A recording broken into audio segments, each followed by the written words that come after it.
All right. Boom, boom, boom, boom, boom. Let me see what he's doing here.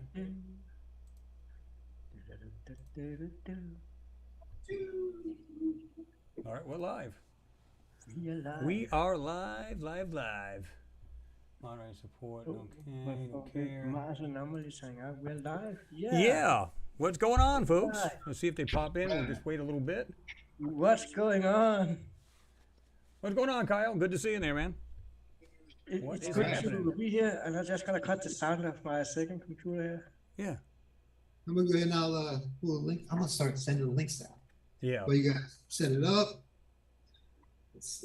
Let's get it on. Yeah, and you guys remember to share it on Facebook, like I'm doing now. So like I'm doing now. Yeah. Oh, what is happening? Can be on live now. So oh yeah. On Facebook also, and I'm just gonna share it one more time here. One more time. Appreciate it, Kyle. Much love to you there, brother. One more time. Yep. One more space. Let's see here. It's so funny. I can't even get up my bandwidth. I'm wondering how bad I'm even lagging on the side. I can't even pull YouTube up. That's pretty bad. Today I'm getting 200 down on MediaCom, 0.012 up. So woohoo! Smoking. I've got the iPhone out and trying to hang out the window. Yeah, right. Just whip it out the window. It's like, yeah, this ought to work. Yeah. We are live. There's a lot of guests already in the chat room. Yeah. Hello, Kyle. Hello, Mimi. Hello, Pete. Hello, Eric. Oh, yeah. Hello, Sam, Catherine, Surgery. Catherine, Guy, sorry. My eyes, my computer's surgery. Mike Knapp, hello. And you've got a good supporter in Mike Knapp. Kyle Harvey. We love you. We've got a lot here. Georgie Lister. Max, Georgie Lister. Hey, everybody. What is happening? I think a lot of you folks know Thomas Mikey Jenson, and you know my good friend Will Farrar. He's from, What's Up in the Sky 37, and of course, Thomas is from spacelink.tv. So we're going to let you guys pop in here a little bit, say hello to everybody. Hello, guys, and welcome to Chris's channel. We're just taking over here. You can come back again in a half an hour. Oh, I appreciate it. I'll just let him have run of it. It'll be all right. It'll be an awesome show regardless. It's good to be back. It's been a lot of years since we've done anything together last time, and I've really been looking forward for today because it's meeting the old gang again. Yep. It's been a minute or two. I haven't made videos forever. I've been promising videos forever, but I never get around to it. So it's lately I do have a slew of it. I've been working on websites and stuff, getting them back together. Literally, I took a couple of years off and just watched you guys. Watched Chris' channel just blow up. It was exciting. I remember that day I was like, "Yo, Chris, you got to get a channel, man. You keep emailing me about stuff, dude."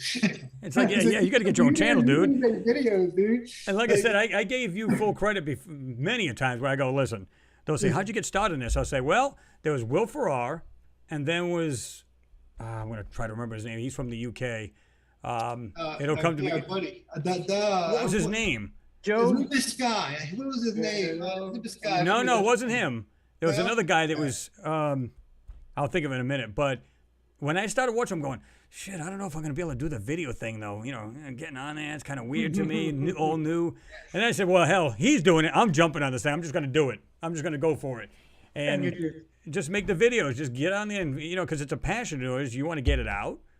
You want to show the public what you see. Now, of course, it's up to them to make their own decisions, what they think it is. But that's basically what we do, is just get on there and have a great time showing these things and what we found, Yeah, I started with doing just the first couple, videos where Mars anomalies, and I didn't have the camera enough now. And one day I was like, you know what, I'll turn it on, see what happens. And I just left it on, put it up in the corner. Yep. It worked. I still can't believe how many videos that I had done, like 500 or 600 on my channel. Oh yeah. And, they cover so many different things. That's why some of the reasons I've taken off sometimes. I've seen everything so far. We've seen it all. You can tell. That was just as we know there were past civilizations here on Earth, there were on Mars as well. That was absolute. We can vote for that. Well, I just read an article that came out. I think it was on. It was last year. I believe it was December of 22, where they said now scientists believe that life came from Mars. We're all surprised, aren't we? I'm not surprised. A little bit déjà vu from when they said now we found water on Mars, like 2 months, 3 months after we posted it for the first time. Like, and by the way, have done that more than a year before NASA came with exactly. the disclosure of life on water on Mars. Oh yeah, yeah. Between that, the caps, there's actual H2O, not just CO2, so on. I mean, it just goes on. It was JP Skipper's and Richard Hoagland that got me into it. JP Skipper's website. He was like, he would put these things up. They had like water spraying and stuff like that. It really got, that's not really what I'm seeing here. And some of the stuff he would put up was amazing. And it was always like, really well detailed, written out, and things like that. Yeah. And, a lot of people ask where he went. I think he passed away a couple years back, but I know you can still get his website on the Internet Archive. The Wayback Machine. If you want to know about the Wayback Machine, it's a good place. You go back there and you can pull up websites. Oh yeah, most definitely. It's a good way to check up on people, NASA, things like that. They're like, let me check that site out right now. It's like, what's going on? You can go pull up their site from any given day. That's pretty cool to see what they were saying. Oh yeah. Right. Let's see. Speaking of good sites, what sites would you recommend for the listeners to find Mars images on or do your research from? Or who would you recommend in general? Just an example, I would recommend if people want to know about it from the beginning. Yeah, I would recommend people to visit Joseph P. Skipper's page. Mm-hmm. What do you guys think? What would your answer be to people? Yeah, that's a good start. I think that's a really good start. Then, because he goes, if you think about it, he goes way back. Remember they had like the lake, the trees, so on and so forth. Yeah. And like Will was talking about where you had what looked like that giant sprayer. And I remember very well, it looked like it was spraying off to the left, to the right, coming out of the mountains. So start with there. And then, of course, you can go on the regular NASA JPL sites and find out the recent, or you can put on there latest Perseverance Mars photos or Ingenuity, and then it'll bring you to these sites, and you can get all of these photos, which is just awesome. And you get to pull these things apart. I mean, they're just awesome, It is. Yeah, good old. Like I said, I'm one running the Skype here. Let's do that. Oh yeah, doesn't waste any time. Jump right in that bad boy. Right. JP Skipper. There he is, Mr. JP Skipper. Yeah, so he died in January 9th, 2018. Yeah. I guess these people got his stuff. They signed his website up. That's awesome. I was taking care of it. Yeah, that is cool. I remember some of these, like this thing right there. It has it grabbed my attention for sure. These were some of the ones I did the first times I made videos. I used these for the first like 6, 7, 8 videos. Some of these. Yeah, I mean, how do you look at most of that stuff and say, oh, that's natural? There's no way. I mean, you can see it's ornate. It's just it's by design. You can see that, like the one almost in the middle, the one that third one from the left. What are you kidding me? I even did a video on that particular one. Dude, I love this design too. It's still got it on here. Look, it's got like the sprayer thing right there. Yep. That's I don't know if I haven't really gone back and looked at these to even see if they were debunked or anything like that. But half the stuff I always say, I see what I see, you see what you see. That's what I always would say, because God knows when I'm looking through pictures and stuff like that, I see all sorts of stuff. And that's why I don't.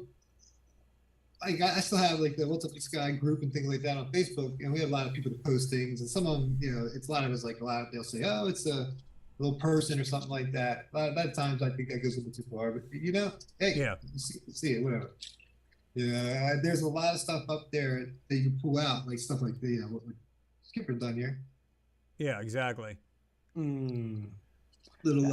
I think that one of JP Skipper's advantages was that when he did all this, there was only spirit and opportunity up there.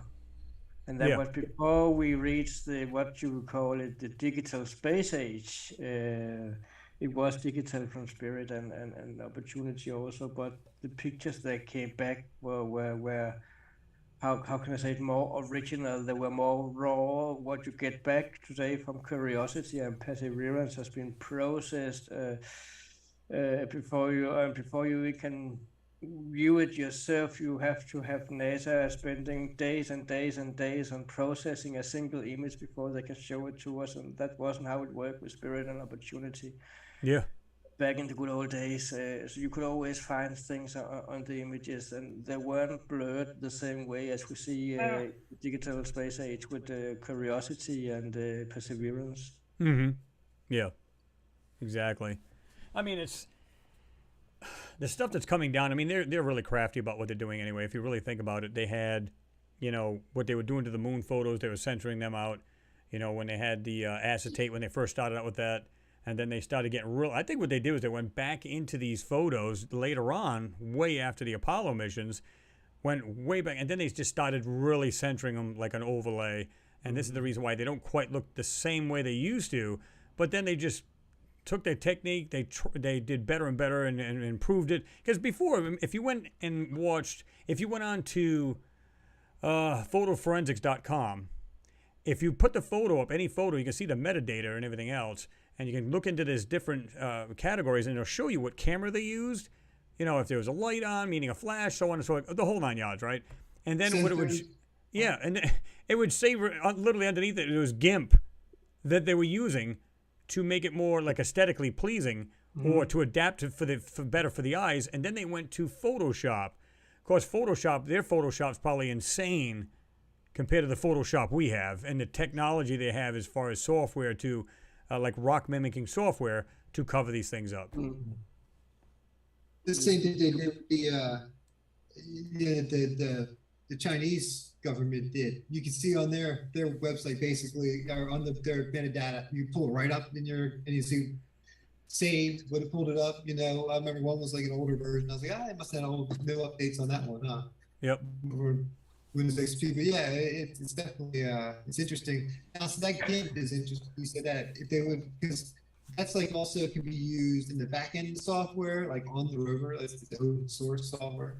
Yeah. I always thought that something up there might be, obscuring them before they even get out.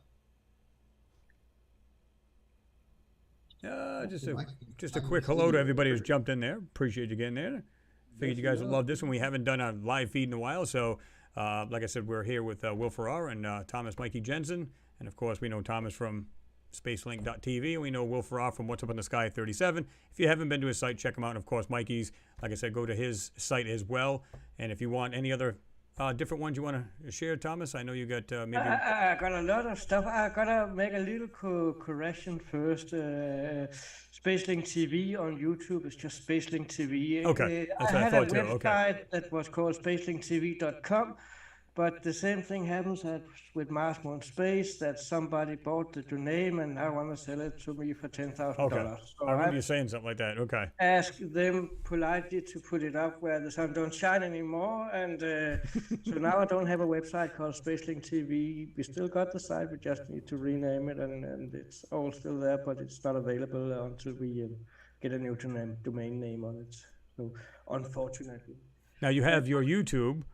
Which is... I have the YouTube Spacelink TV, and I do have the Facebook group that's Mars Moon Space, only Mars Moon Space group on Facebook, and got a page also called Spacelink TV page on Facebook where you can find basically everything that I do besides on my profile on Facebook also, Thomas Mikey Jenson. But I was gonna share my screen here. Let me just see here. Are we working? Yep. Yeah, we are.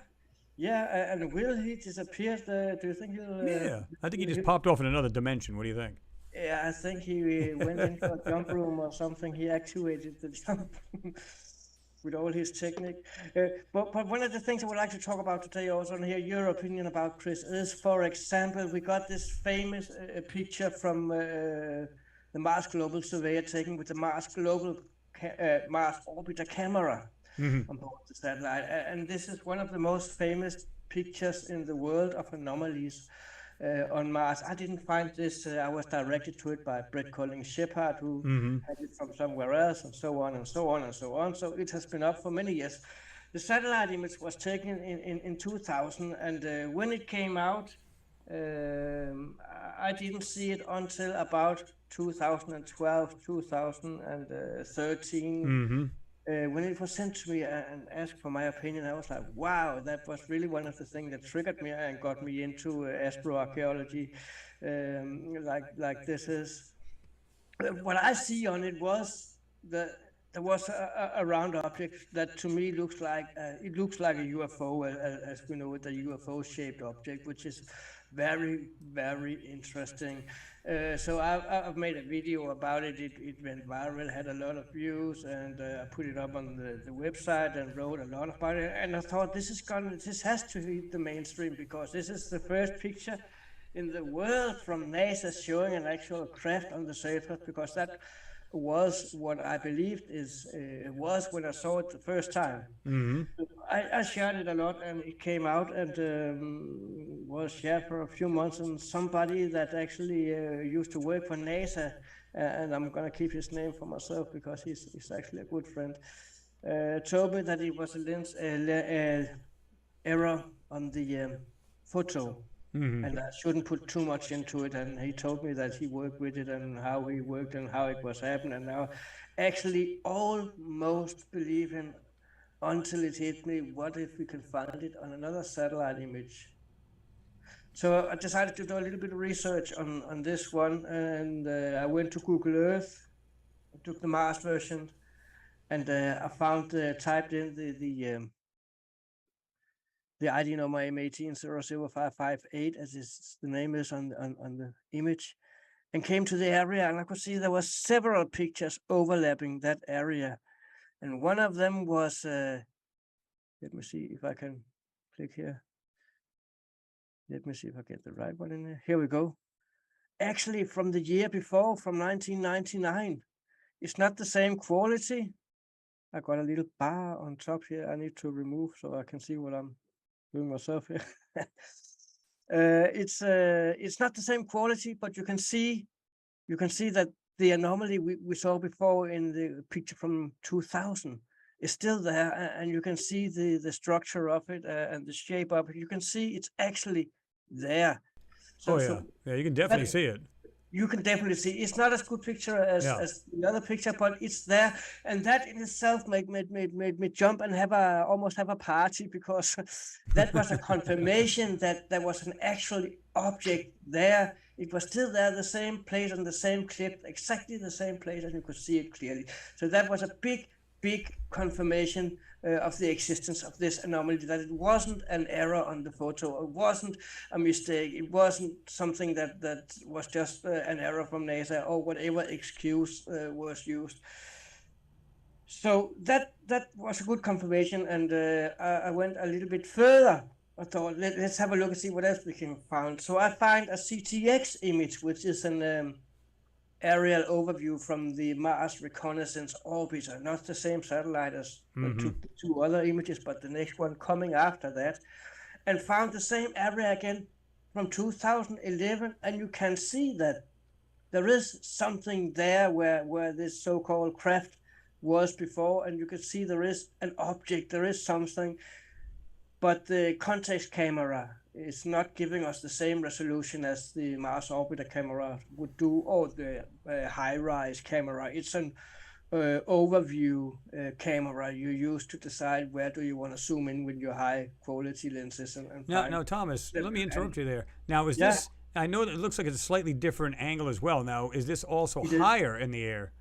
The Mars Global satellite is working almost stationary from 350 to 378 kilometers. That's about 230 miles.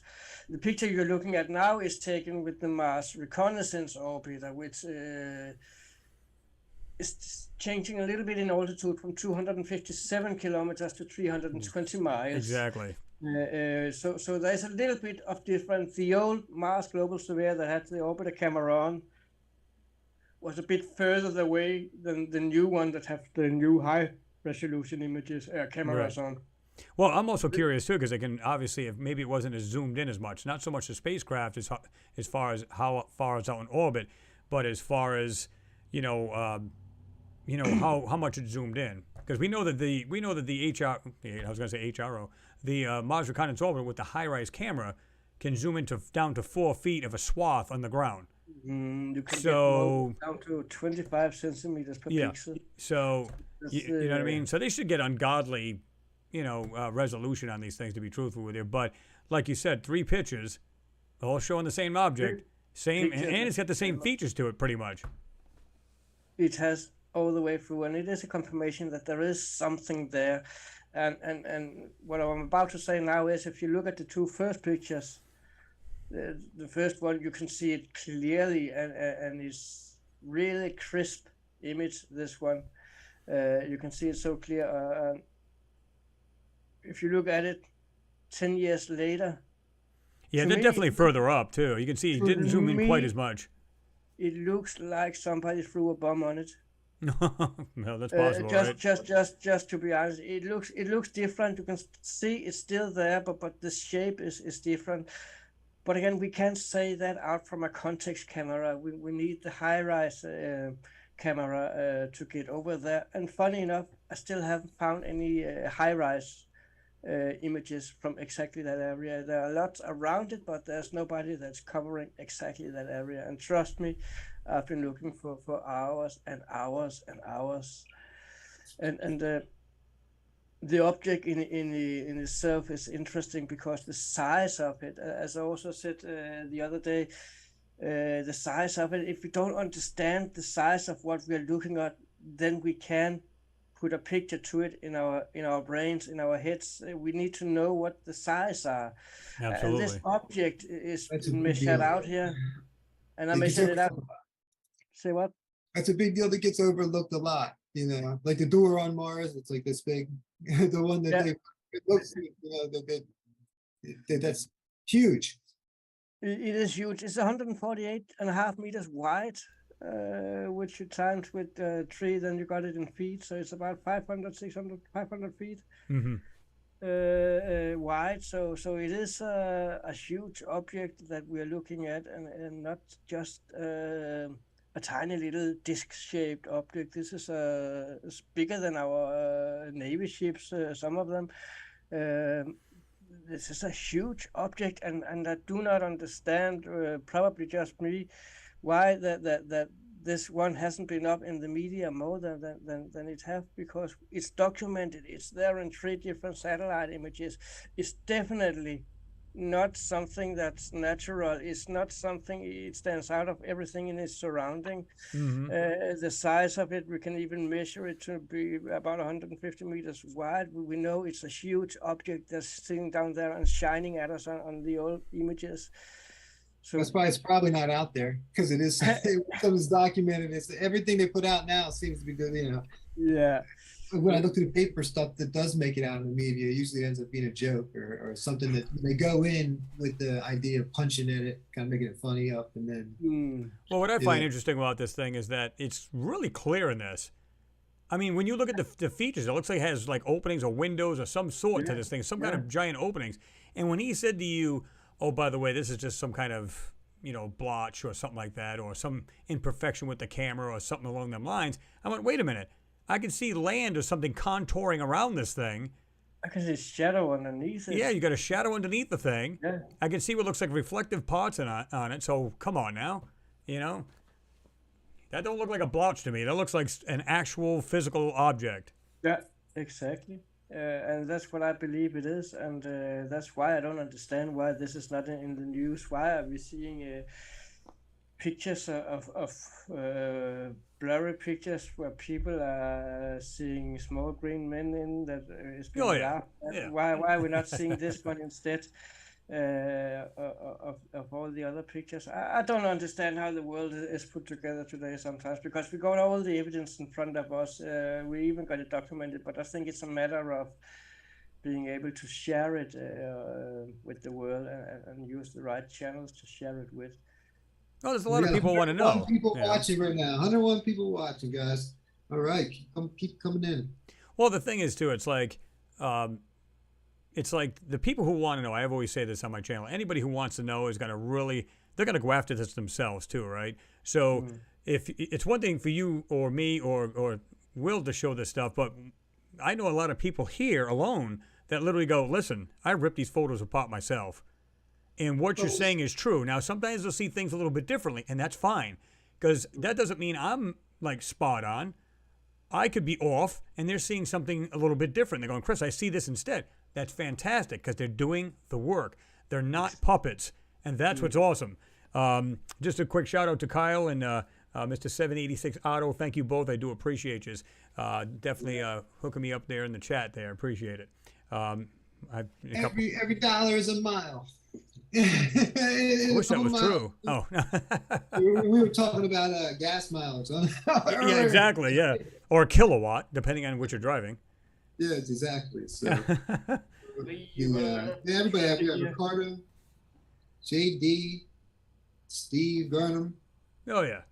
Edward, Lunar, 6, Pat Wright. You got a whole bunch of Mike Knapp. A lot of people on here. Yeah, Mr. Mike Knapp's on here. Yep. Kyle, you said you're back. You said you're back up in Ohio. You used to be in. I know you moved to Florida as well, and then you're back, huh? So, good to have you back. And Mr. 786 Otto, thank you very much. It's also good to see you as well. It's good to see everybody, man, because it's been a while since we've done these, right?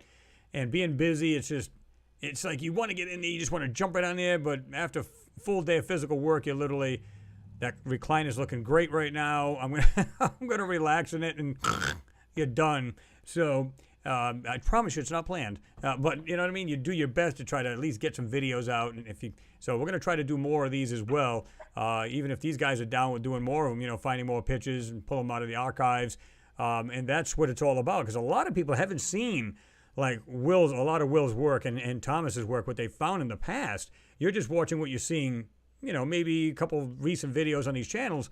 But when you go back and you see the archives, you go, good God, I never knew this shit existed. So it's good to actually get in there. And I noticed Mr. Neville Thompson's in there, and I want to thank him for his work, all the work he's done on these Gigapans. So big ups to him, and I'm glad to see him in there. Neville Thompson, the godfather of all Gigapans. He's the Gigapan master, I call him. Yeah. He is definitely the shit. Well, he's a good guy too. I gave him a picture. Well, my parents was an old picture, and he I was way. I asked him if he could restore it. He sent that thing back. It looked like it was brand new. I loved it. Listen, I gave it to my mom after my dad. She loved it. He's a good guy. If you want to know any information about a Gigapan, he'll tell you anything you need to know about it. No, and I'm not even trying to be a smartass. He's really spot on at everything he does about him. So it's not to blow smoke up his rear end. He's just good at what he does. I have a confession now talking about Neville Thompson. If there's something I don't know, the only guy I would ask would be Neville Thompson. Then I go to Neville. That's my friend. Exactly. Yeah, he's, like I said, he's spot on anything. And that's why a lot of times, that's what I use. I use his Gigapans. That's all I use. In fact, the last video I did, I took a screenshot of that area and a lot of stuff. I just grab it off there because he's got the best. And he tries to use the low loss PDS and all this other stuff. So why mess around with garbage when you can just get it off of that? You know what I mean? He's doing the best he can. And he's doing really, really good. He's doing a good job. Kudos to Neville Thompson for that. And we lost Will again. Yeah, he told me before it actually dropped out. Mr. Ricardo Petrazzi, what's going on, man? Neville is laughing. Yo, Neville. He's actually in there today. Yep. That's why Neville, I seen him in there. That's why I said Neville, just forget what I said, Neville. You didn't hear that. Yeah. Man, his head's getting really large right now. I can delete that. Yes. It's like poor guy's not going to be able to get through the doorway. His head's so big now. But no, I mean, straight up, though. I mean, I couldn't even begin to do what he does on some of these things. I love the way you do like an angle shot. It'll show you what direction it's going in. Then it shows you and then puts all these. Oh, my God. I tried to do a Gigapan for the first time a few weeks ago of some of the lunar orbiter 5. And I found 8 areas that matched together. And somebody came in and commented and said, wow, you really stitched it well together. And I'm like, well, I'm sure Neville Thompson, he wouldn't have said that if he saw that. He'd be like, that sucks. It's like, damn. But Well, I mean, of course I said thank you, okay? And Yeah, then yeah. I just laughed at myself. but you know, it's like every time, and you're gonna ask these guys here in the chat room. Anytime I do anything that's got to do with Neville Thompson's work, I definitely give him the shout out because. And by the way, Nev T does actually have his own YouTube channel, and I don't know if he's super active on it, but I know he does put videos on there. So if Nev, if you want to drop that site on there, you can go ahead and do that. Do it here in the chat, yeah. Yeah, do it right here in the chat. Please, share all you can. Anything, if you got Facebook page, whatever you want to do. Because here's the thing, I mean, most of the videos I'll do, if it's anything Gigapan, it's him. So, you know, you can't help but to give the guy kudos. That's all he does. I mean, I think the guy's good at what he does. It's like going to, you know, get your car worked on by a pastry worker. It just doesn't make much sense. You want to go to the man himself. So. I just got a message from Will Farrar here. He's coming back as soon as he can. Yeah, he's been having his. Speaking of the song. Yep. He's had, for some reason, his internet's dropping off, and he's trying to figure out why. He said, because it's usually better than that. And I understand. I mean, excuse me. It's happened to me one time, and of course, I found out it was my coax going into the house. Somehow I had gotten a cut in it, and every time it got moist or just foggy out, like moisture in the air, mist, it was just down with the speed. So I feel, trust me, I know. You know, we all know, we all been there. But Will will be with us in a few minutes. But we can have a look at something more here. Let me just share my screen here. While we're waiting for Will, because there is the other one here that I took with me also. Yeah, this one's an oldie but a goodie. This one's like That's really an right there oldie, too. but and a goldie, and that one on the Jupiter 2 we saw just before are two of them that I believe that everybody should know about before they go out of the school. They should teach kids in school about this, that there is stuff up there. This is documented, and again, this one here is documented from 3 different angles with 2 different satellites at 3 different times. Also, just like with the previous Jupiter 2 UFO or M18 anomaly, as I call it. Do you remember the story about this one here, Chris? After I made the first video on YouTube. Yep. Yeah, there's like you actually stumbled on this one. Yeah, I did, and that was pure by coincidence. And everything we find is by coincidence because we don't know what we are looking for when we are looking, but you know what you're looking for when you find it. And this is a very good example of the wow feeling you get when you find something that looks really, really, really out of place or OP out of place. And I do remember posting it on YouTube, and 2 days later, 10 other channels had just suddenly found this amazing anomaly. Coincidence? Coincidence? Out I don't of think so. 480,000 pictures that day, 2 days later, yeah, right. And knowing how big each satellite image is, you'll have to look quite a while to find an anomaly like that. And 9 out of 10 when I'm looking at anomalies, I'm looking at links that I see on social media, and I find some more in the areas. That's sometimes how I get into the different anomalies and find them, because I'm looking at what other people are posting and looking at the areas and looking at them links, and this is what people have done here. They suddenly all found it, but that's the way it is. This is another good example from the same anomaly, because this is from another image of it. This is not the same as we saw before. This is 2 different satellite images, and there is a month between them. I'm just going to zoom in a little bit, because notice up here there's these white areas. Mm-hmm. And for some reason, when you go back to the other picture, you can see a difference in the shine. This one, for example, is almost gone. This one down here is not quite as bright as this is. So a different sun angle.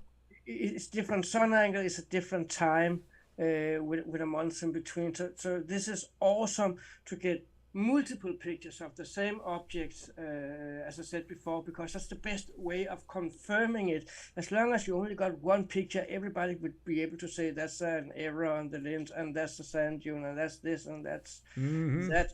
And that's only a pure coincidence. Here it is again. That's that's the proper orientation, right? Because that's the way I think I've seen it that's before. the way it is on the first image that I found it on. Right. Yeah, because that's what I've seen it like that. Yeah, and then I switched it around and came up with the other image we saw before. Yep. But again, yeah. I'm back again, guys. My internet, I just threw the iPhone out the window. You guys hear me? The screen sharing was a little too much, I think. With MediaCom. Can somebody send me some internet, please? Yeah. We're gonna send it to you right now. Hold on. Yeah, donate me some internet, guys, please. MediaCom is the worst company when it comes to bandwidth. It's like Billy Bob's internet. It sucks. But I mean, don't get me wrong. We were just kidding about this before we even got on. He said he's probably got $10,000 worth of equipment and he's got a pile of shit for internet. But if that's all you offered, what else can you do? Way better, and your connection. Yeah, it's like having a Ferrari. It's like having a Ferrari with a 1-inch exhaust.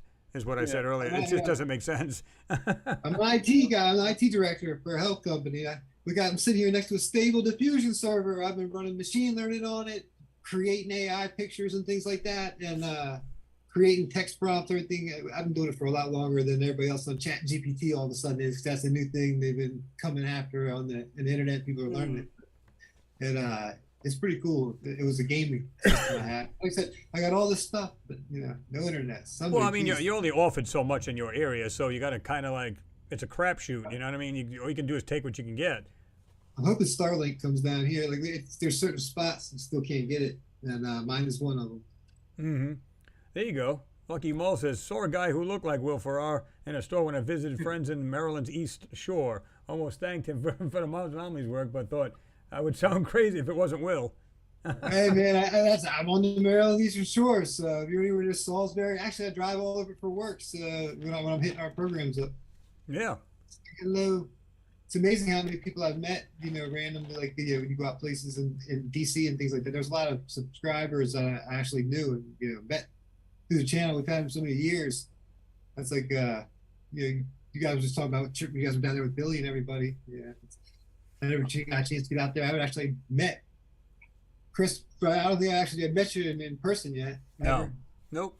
So, Tommy's a little far away, so. Yeah. Yeah, a few miles away. I'm in Denmark. That's a bit away. Yeah, it's a little hard to get to his house. Let's but see. Anyway, this picture we was on about before here. Mm-hmm. Because we spoke about having different satellite images on it, and I've actually find a third image, a satellite image of the same area, that again was a context image, which is not the highest resolution. But again, it shows in 3 different images that the same anomaly is present, and you can see the square, and you can see that wall where the light is. And notice there's only 2 lights in this image that is taken in 2008. Mm-hmm. Same month as the last image we just looked at. So it's kind of like what can we do? We gotta build up the evidence. We gotta build up what we have. Now we got 3 different satellite images of the same anomaly, and in this picture you can see we even got a size and measuring up it also. So you know how wide and how big it is, and 145 meters is just as long as the Jupiter 2 UFO is wide. Yeah. So again, it's a huge object. It's not a house. It's factory sized. It's hangar sized. It's airport hangar sized. It's huge. So it's not something tiny little object we're looking at. And I must be honest, I'm not quite sure I know what we're looking at, but the only thing I know is that it looks out of place and it looks artificial constructed. But is it an inference? Might have been a dam. Who knows? Something could have been something under there. It was a long. Well, we know it's not natural, right? Or something. Yeah, it's definitely got. It's not natural. So even if we can't, and I always tell everybody we speculate on this channel because we just don't know what it is. However, we do know the difference between natural and unnatural, something that looks intelligently made, and that to me screams intelligently made. Exactly. I mean, there's no way around that. I mean, I don't know nature that does that. Nope. no, no. Nature does some beautiful things, I must say. So I've gotten to that with a lot of people over the years. Nature does make straight lines. It does make symmetry. It does that To a certain degree, yeah. Yeah, But yeah, when it's thrown out on the surface of the But planet, when you're it's talking amazing like how- 150-meter straight lines, walls, no, no, I don't believe in nature in this one. We're looking at something here, but the rumors about Mars is that there is an underground civilization on Mars. So if that is the rumors, in case that was true or is true, wouldn't it be natural to think that this could be an entrance or a giant air vent or what you call it, a delivery entrance, as we call it when I was in the hauling business, you know, where you came in from the website with your truck, or whatever, or just an entrance in general. We don't know because we don't know what it is we are looking at here, but the only thing we know is that it's not natural. Oh yeah. It's a weird one. It's Without a weird doubt, one. you can just see Nice that just idea, not, too. yeah.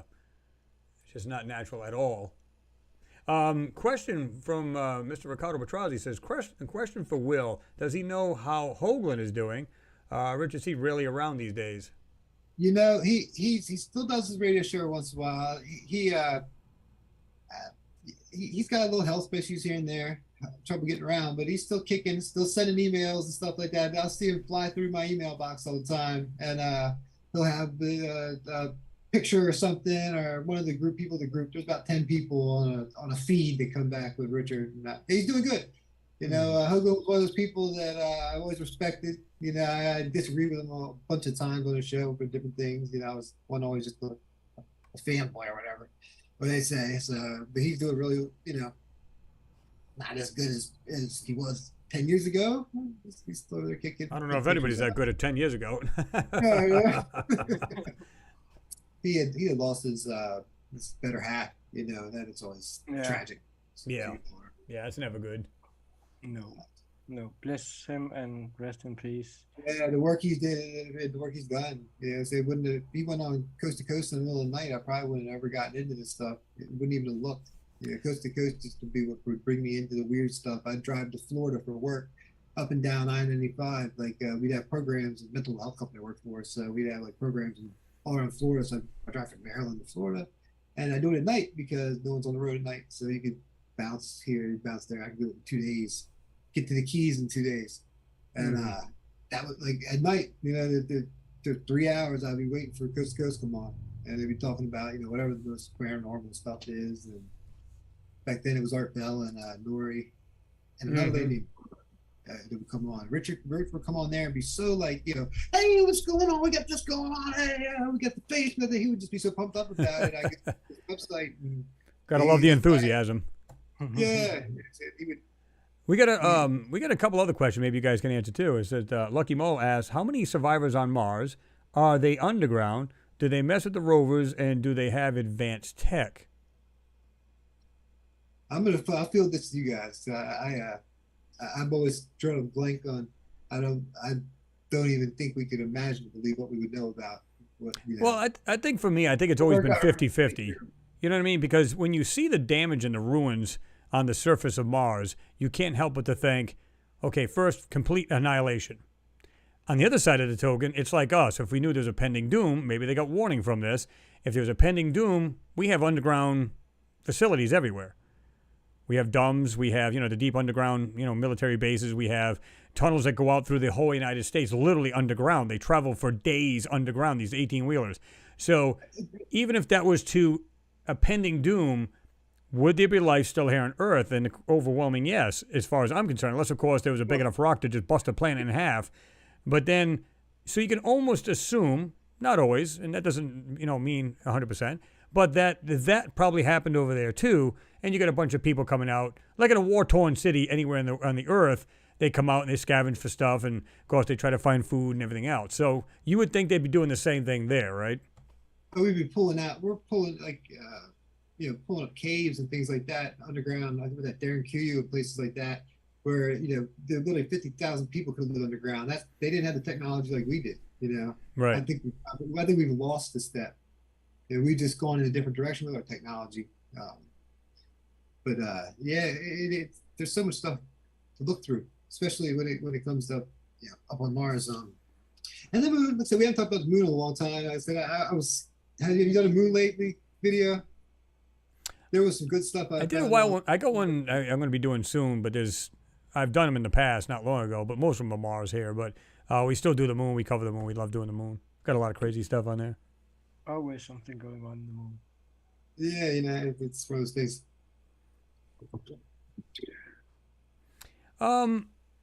Well, this one, Hung Meow, you said Mars was more advanced than Earth. I don't know how we can tell that. The only thing I can say is that, like, I've got a picture. I'm going to show a lot of you folks, because a lot of you folks are, obviously, you've seen my videos. So later on, you know, we'll just throw in a couple photos that it looks like they had a lot of stuff that what we have here on Earth. Even things like vehicles type things. Now, what they are is a whole different ball game, but they look very similar to what we have, right? Hopefully this won't blow me out. Did it? No, we're good. Is that too much bandwidth? This thing was cool. I've been wanting to do a video about this one for a long time. This thing is just sitting there because I got it from like 10 different angles, which I had on here, but I cleared out some memory. I'm not sure if I got them all now, but yeah, this whole area is just filled with stuff. This is from the Percy rover. I mean, what does that? You know, you guys seen that? You guys seen this picture before? Oh yeah. I mean, it's like they even teased it, you know, out on the like Twitter NASA site. Like finding some crazy stuff over the Halloween. I've got to tell you a little funny story before you continue about the population on Mars, because one day we sat and played with Alexa, me and my wife. And we sat and asked Alexa a lot of questions. And one of the questions we asked is, Alexa, how big is the population on Mars? And it came back and said the population on Mars is on currently at about 6 million inhabitants. Mm-hmm. And I said, did you hear that? I said, my wife says, yeah, I did.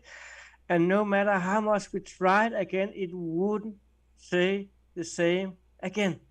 We tried and we sat for half an hour and asked the same question over again and put different pronunciations out too. You know why? The same answer. You know why? Because it's like the AI part of it went, oh shit, we weren't supposed to divulge that. I think something like that. I don't know, but it's true. It's what it said. There was about, I think it said 6 or 8 million at current time on Mars. And that was a funny experience. And I just remember we tried to make it, Alexa say it again and again and again, and we couldn't. It wouldn't. That was only one time. Yeah, literally, I love playing with the AI. So we'll get them battling each other in here sometimes. We get bored, like with the Siri and Alexa, and have them talking to each other. Yeah, have them battle it out. Yeah, it's like, no, I can't hear you. Now this is an oldie but a goodie right here, the platform. Yeah, that was like this. Yeah. It's just like kind of like.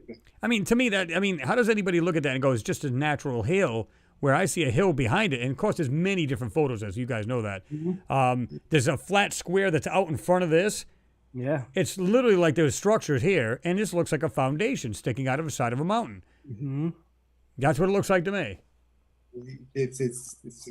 I saw this one, I was excited. I was like, that's pretty cool. Because it even runs with, I mean, it looks like the place was definitely destroyed. It got hit hard. And it's the same here on a lot of our planes. Like, if you guys watched that Graham Hancock special, I think that we have no clue what our true path is, or our true path. Yeah, we're like, what do you say, a civilization with amnesia. Yeah, exactly. and I believe he's right. I really do. Civilization. It's all kind of comes together. You get your wonder about this stuff, and you get looking around us here. There's so much stuff here on Earth that we're just pulling out of, Turkey and all over. That's just buried up to 15 feet. I remember that happened here too. I think it was they talk about the Younger Dryas and things like that here, where stuff came in and just destroyed and peppered the Earth and peppered our solar system. Mm-hmm. So it could happen. Could happen the same exact time. I remember that square formation, and I remember seeing a grid on it, and it's measured to be 2 meters on the front side and approximately 2 meters on the left side also. So it's you actually got a dimension on it if you go back and look at it now.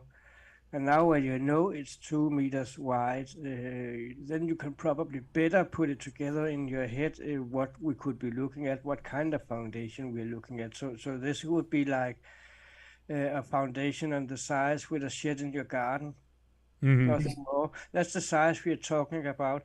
So I think it's really, really important to say that if we don't understand the size, we can't make out what we are looking at.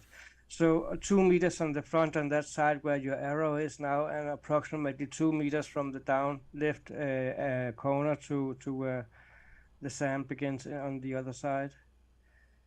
So that's an interesting picture, really interesting picture. Mm-hmm. Yeah, it's definitely one of my favorites. So now they said out there, it looks like a retaining wall or something that was out there. It could have been something in the yard, for all we know. So I'd sit on these videos for hours and just talk about, it looks like this and this and that. But it's definitely, this is one of the best, one of the ones I enjoy. That's from the same gigapane. That famous picture is where there are some rocks, and the way they're lined up in front of the rower, it creates an illusion of a face. And I remember that's just about 20 meters to your right side from where you are there.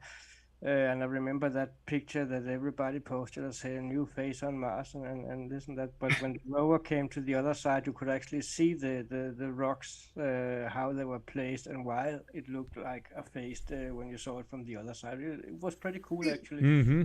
It looked like a face, and it looked like a really good one too. Yeah. This was one that always it's two cut together from Saw 101. This is Curiosity. Mm-hmm. To me, it just looks like animal carcass or bones or something, or possibly ribs coming up out of you or something. Yeah. Yeah, it's definitely different. And back here is really strange too. Like it's got this little dome-shaped thing pieced down. I'm not sure how big this was, but this was in Rock Nest. That I did like a whole 4-thing series on that way back then. The thing was amazing. The Rock Nest picture. That was one of the first ones that came back really crystal clear. I actually remember the three of us, and I think Neville was in it also. We did a live about Rock Nest in the same area 6 years ago. That would be fun to see today. Right, exactly. It's been a while. We've been doing this for a while. So this was always interesting. The whole area around here just strewn with this stuff. It's layered out. It looks like it's layered out, and then with just. If you go back to that other picture, go back to the last slide, and then look at the rock that's closest. That's the side closest to us, the one you had the platform. This one. All right, now go right down to the very center rock that's on this side of us, closest to us. You can actually see it. There's a rectangular design right down on the bottom. Keep going down with your cursor to the left a little bit. This way? That rock right to the right of it now, right there. There you go, right there. Look closely. There's a rectangular cutout in that. Oh yeah, look at that sticking out the side of it. It's definitely like a. There's one or two things, well maybe 2 to 3 things in that rock. Wait a minute. You know what I mean? Now is this stuff encrusted over the years? Is it part of manipulation that they're hiding it, and that you're still seeing these little details? Makes you wonder.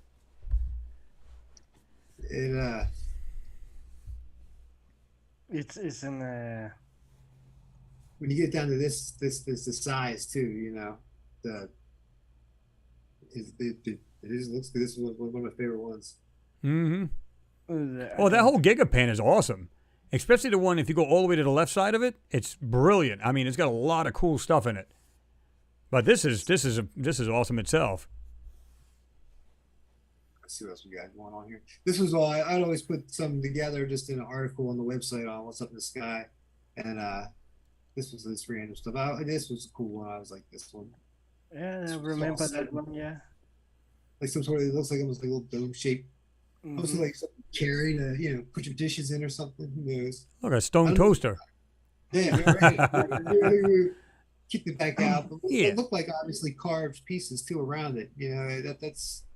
But now here's a perfect example. Why does that rock you just had the cursor over? Why does that right hand side be darker and there's a line? Yeah. Almost like it was painted or something around it. It was. It like doesn't make much sense, does it? What actually hit it? Yep. Let's see what else we got here. I haven't looked through this one in a while. Been working on my new website. I was like, 735. That's an oldie. I remember 735. We got a lot of good anomalies from that soul. I've got a few. I remember. this was one of my favorites too. Here, we had literally like blocks of various things that are cut, symmetrical. That looks like feet. That was like this is basically a statue or two that it was just destroyed. Categorized. I think when I look at this stuff, I don't get the sense of like people living in. I get like that eerie, weird feeling sometimes. Like, man, this is like, yeah. That's a nice that's a nice slice in that big rock right there. Yeah. And look at the side pieces too. It comes down and around. I see. Here's the weird thing. I look at this and I don't see rocks. I see manipulated objects to make it look like rocks. Yeah, metal. That's what I'm seeing. And the reason why, and you guys will agree with this, because there's times where you see a photo where you see a rock and it's transparent. It's like 20, 30% transparent. You can see like a white object behind it. So it's almost like they're putting this stuff over it in front of these objects to hide what they are, or they're changing this object into that. Now, is there rocks in this photo? Absolutely. But is it so well hidden, these other objects, to look like rocks amongst other actual natural rocks? Look at the different. Good question. I like that crack in the rock. That, Yeah. like It looks like a cut. Cut, and they just stopped before they went through with Yep. the saw. Yeah. Yeah, these are, and this was, I remember this when I came back, it came down, and this whole part, this is just a little baby piece of it, out of the photo. But a lot of interesting stuff. This down here I like too, how it's got it looks to be, it looks like the stuff come out of the either Turkey or Egypt or anywhere. Mm-hmm. Let's see. What else we got on there? It's funny. I was trying to get to we're talking about how this is part of the same one. We lost all our files over the years. It's been so long. We're trying to find them as we're getting ready to come on. Show you guys stuff, go over some of the good stuff. This was the first one I found off that, where it was like, it looked like feet cut stuff. And what was interesting about a lot of these where you have it, it's almost like there was perfect little bevels around everything. Mm-hmm. Well, you can actually see, if you look carefully into some of these so-called rocks, look carefully, you can see like little squares and little circles right next to each other, and they're very faint. There's a reason for that, because it's an actual object, and they did what they could to cover it up. Now, I'm not saying every rock's like that. I'm just saying you got to look carefully over these gigapans, these photos, slowly peruse through them, and you can see what I'm talking about. You'll be going, what the hell? That don't look natural, like that slice right there in the rock. Okay? Mm-hmm. There's two of them. It looks like a T almost. One going horizontal, one going vertical. Then you got the rest of your stuff here is designed. You got literally, it's like etched. Yeah. The etching's awesome. And these were really high. When I made these, I did these out of the PDS, right out of right. Well, that's got to be the clearest you can pretty much get anyway. It was pretty good. And now we're coming along with the AI and stuff, that especially the image upscalers now, like they can do a lot more with the old images. I was gonna start running some of them through it and through the Stable Diffusion, letting it, iron it out, see what it looks like. When I ask all the time, I'll sit here and make images and learn how to prompt this AI, text to image thing. I ask it, hey, what would Mars look like if you got off your spacecraft and you looked out and you saw a civilization that died, 10,000 years ago? And the pictures that come up, I'll show you something in a little bit. They look like this. It's crazy. Like, and you can, just by backing off the stuff, like you can see, like, you can ask it what it would look like for different things, and you can pretty much see where, like, there's the gap between destroyed and what we see here, or actual stuff out there. It's like high-tech looking things. Like these, you can make some really cool high-tech looking things. But this one was pretty fun. So even though I had this one here was cool. This little piece right here. It's like every little thing is looks to be all chopped up. They say that could be. What else we got on there? You got any more? I think the image in itself is amazing. We'll switch back over to you guys. Cool. Take the punt. You guys want it? What's going on in the chat room? Who's in the chat room here? So Chris is on. It's been a long week. Oh yeah, that's for sure. I know Ricardo was saying, take a look at MSL Sol 1100 left mass cam. Tell me that's not a river in the background. And I'm almost positive. I think I know which one he's talking about. It's crazy, some of the stuff that's in these photos. Oh. Daybreaker, you said the bones are made of metal. The ones that look like the vertebrae or the spine or whatever it was, the back of that almost looked like some kind of animal kind of spine type thing. There's, like I said, I think everybody who's ever looked at these pictures, I'm not talking about the people in the room now because they're pretty much savvy to all of this now, but as far as like if you showed any photo to somebody and said, what do you think of that? They just go, looks great. Where's that? Oh, that's Mars. Oh, okay. That's the end of it. To the people who really want to know, they're literally going, I'm going to take a magnifying glass. I always tell people use an eyepiece, a jeweler's eyepiece or a magnifier, and slowly go over these things. You don't want to zoom in your screen too much because then it breaks apart. So that's the worst thing you want to do. But you can literally zoom in just a hair bit and just go over it real slowly, and you see these weird features in these so-called rocks, these weird things that should not be there. And you know what I mean? You just go, then you got to make your own decision. Is that natural or not? Yeah. Is that something that could happen in nature, or is it more ornate than natural? Let me share a gigapan here, and let's talk natural or not, or coincident or not. Oh, I gotta click here first. Where are we at? We're here. And I gotta move you over here. Go through the chat log here. There we go. Do you guys remember this gigapan? I had it up the other day, the Fields of Jatan. Mm-hmm. This whole area is one big quarry site. One big quarry site. Everything you see here is rocks, rocks, and rocks. And no matter where you zoom in, you will see all the rocks are chopped up in smaller rocks. And you can see them lying in lines. You can see it's big rocks that is chopped out to smaller rocks, still lying in line. And even here you can see how the bedrock has been chopped up and lying next to it, ready to take up. Where the picture you showed me before, Will, with where you said with the statues, it looks like a statues at all. I would say that this is the kind of areas they would get the rocks from if they didn't have them where they was needed. Mm-hmm. Have a look at this one here, and this is amazing because you see all the rock, and then where are all the rocks in this little square? Where are they? Who took them? You can see where they pulled them out. You can see the rows they took. Literally. Yep. Oh, sorry, I can't hear you. Or the waterway at one time. Look at that. That's amazing. That's where they just spawn. It's gone. Somebody took it, you know. The same you can see here. It looks like they've been digging from above, you know. And then you got the one I love over here. I love this one because you can see that there's a hole that goes straight down.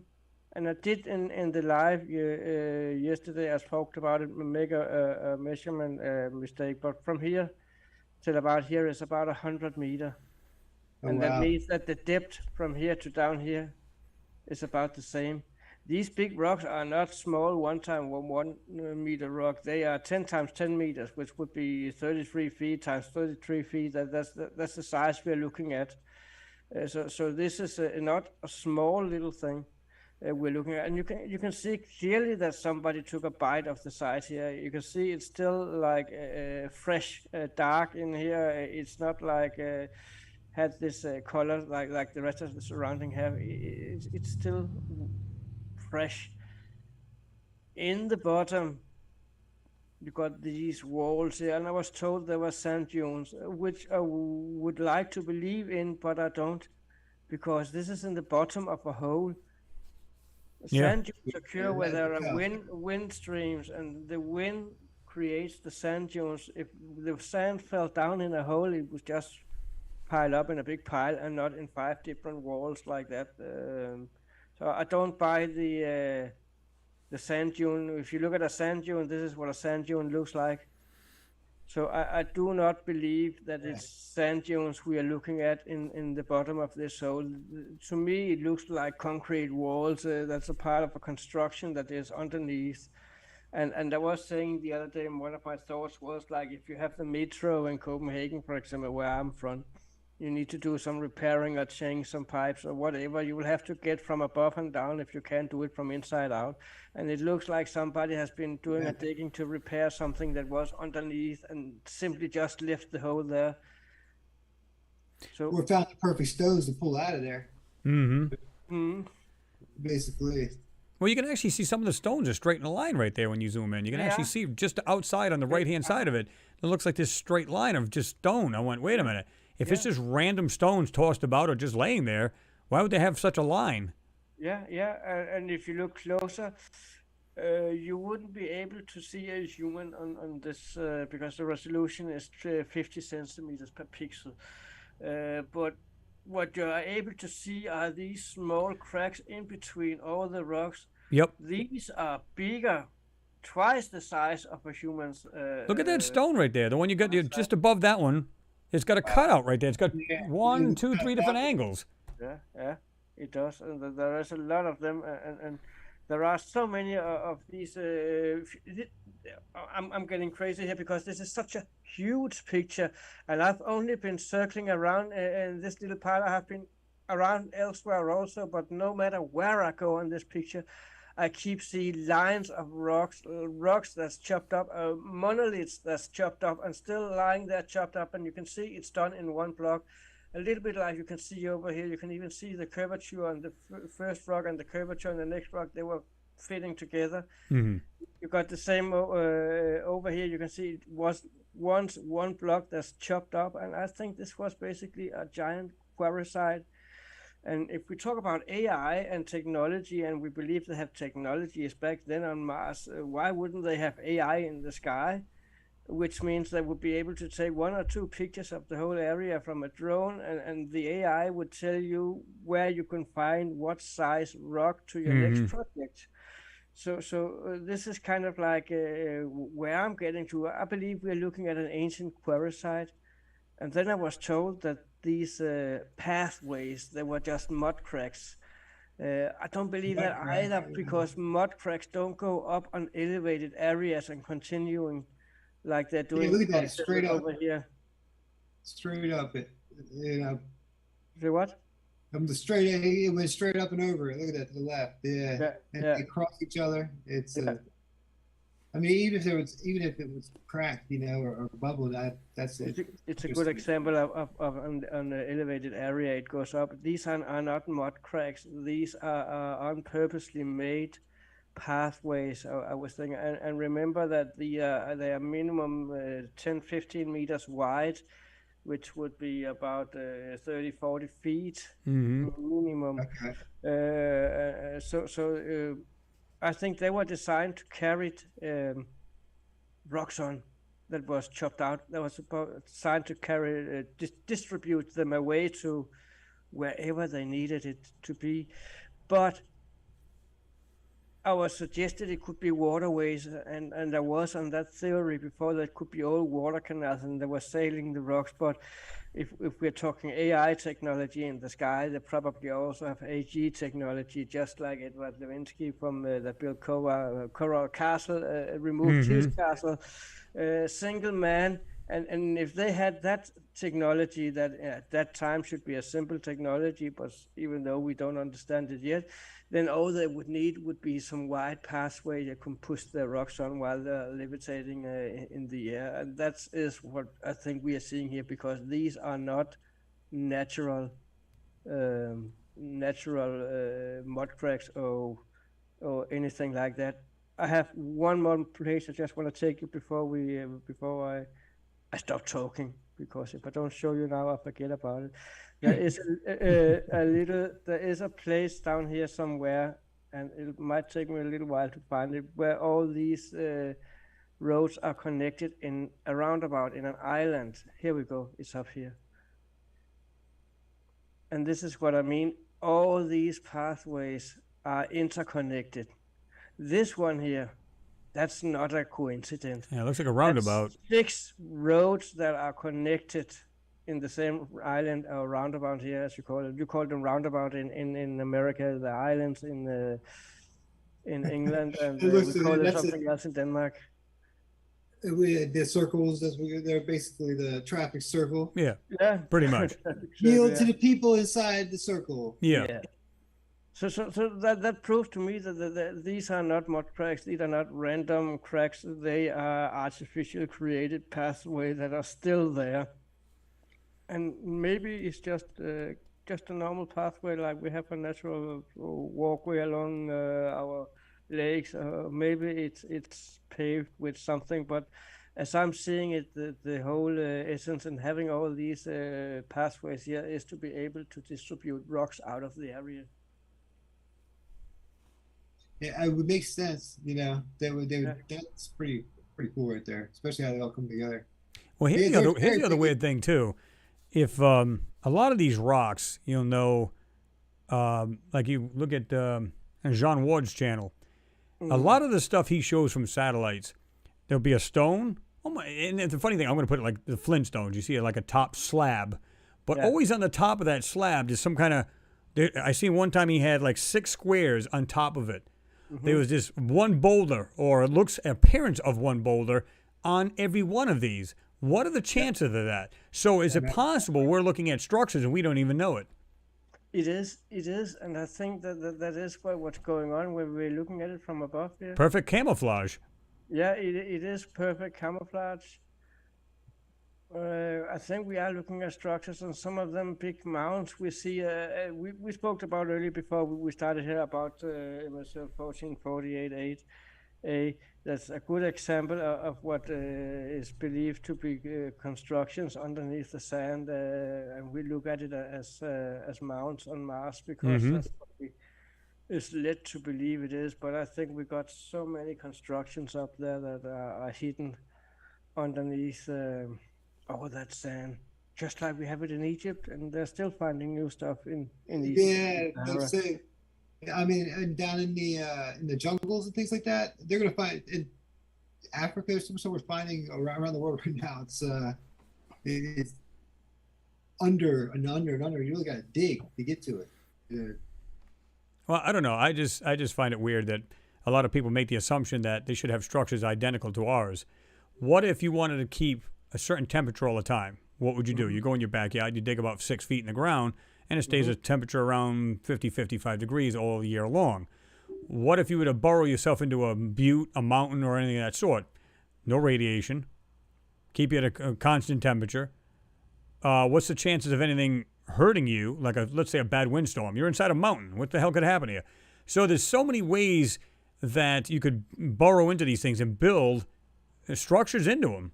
I mean, or we're being, well, I think it's a balance of both, that the powers that be are literally centering these things out to make them look like nothing more than just buttes and mountains and so on and so forth. We got a VIP in the chat room here. Yeah, I see that. Mr. Mars X3D. What's going on, Dave? Dave Gannett, how are you, Dave? Yeah, I just noticed that too. I was like, man, look who just jumped in there. Check out Mars X3D on YouTube. That's the new technology within 3D viewing. It is awesome, and everybody should learn about it. Yeah, that's exactly it. Mars X3D. So I'm doing this like the what are they, Magic Eyes books when I was younger. Yeah. We'd get on the thing that had the color behind it, and you'd see the picture in it. Yeah. My eyes work. I do it the same way with my eyes. Like cross them real quick, come out, and the things look great. Yeah, I mean, he actually teaches you step by step how to do that. And what's cool about it is if you see an anomaly, you literally, if you do that and you do that perfectly with your eyes, it literally kind of pops out at you, and it becomes a lot more realistic. You know what I mean? Instead of the 2D version we're used to seeing. And especially you really, because we have both sides. That's what's nice about the rovers. They have a left and a right, so you always get that stereo. Yeah, you can always get that. It's one thing that we have amazing as humans to do, especially when you see it coming out of the pictures like that. Because a lot of people, I don't think a lot of people know that put the pictures together like that. You can do it. So. David says you all look great and sound better. Oh, you're gonna make us blush, Dave. Because we want to be like you, Dave. Yeah. Yeah. Mars 3D. Listen, seriously, on a serious note, like I said, we're just dropping this plug for him, but it's a good channel to actually look at. He's got a lot of great stuff on there. Mars X3D, The Evidence. If you just go to that channel, you won't be disappointed. Good stuff. And he does a lot of good work. You can find his group on Facebook also, the same name, RSX3D. Go join them. Got tons of his stuff posted out there on my website, back through the articles, and literally I was just reading here, sorry. What did you say, Will? I said it's amazing. Like I've got so much of his stuff back on the website, just tons of it. He put out really good stuff.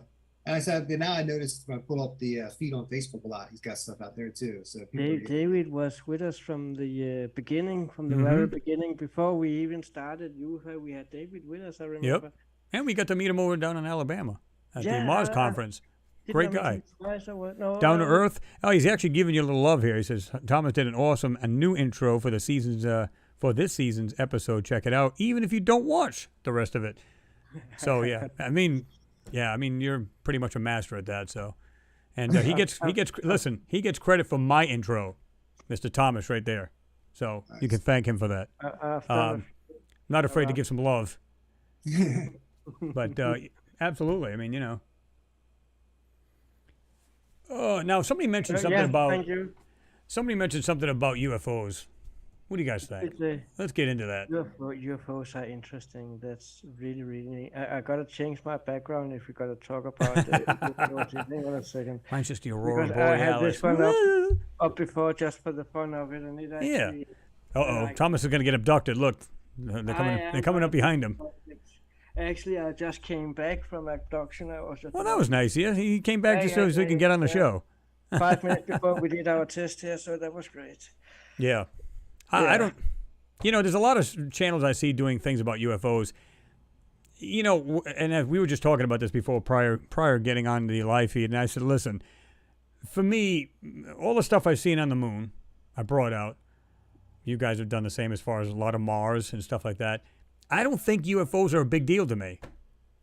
Because we know there's life out there. People are going, is it ours? Is it theirs? Well, come on. Chances are, if there's life on or civilization anywhere in our solar system, guess what?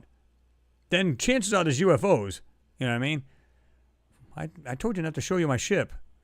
Now look what he did. Just hide the license plate. Oh. Basically, I've been making some graphics for my website, and that looks cool. Looks sweet. I basically put it all AI generated, so I've been making UFOs for a couple of days. You sit there as and amazing. This is the reason why we call him the tech guy. It's amazing what the text to chat models are like. Over here, it's like you. And I'm working on a documentary again about UFOs. Will, I gotta call you after. We gonna talk. I gotta have a serious talk. We gonna talk. I got some.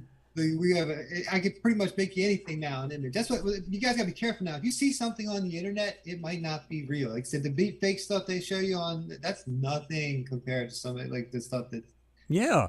Well, this is what I'm getting at. So, how do you know what to believe and what not? I mean, if you say it's from, okay, the Pentagon showed us this. Okay, I'm down with that. Here's the problem with it: night vision, infrared.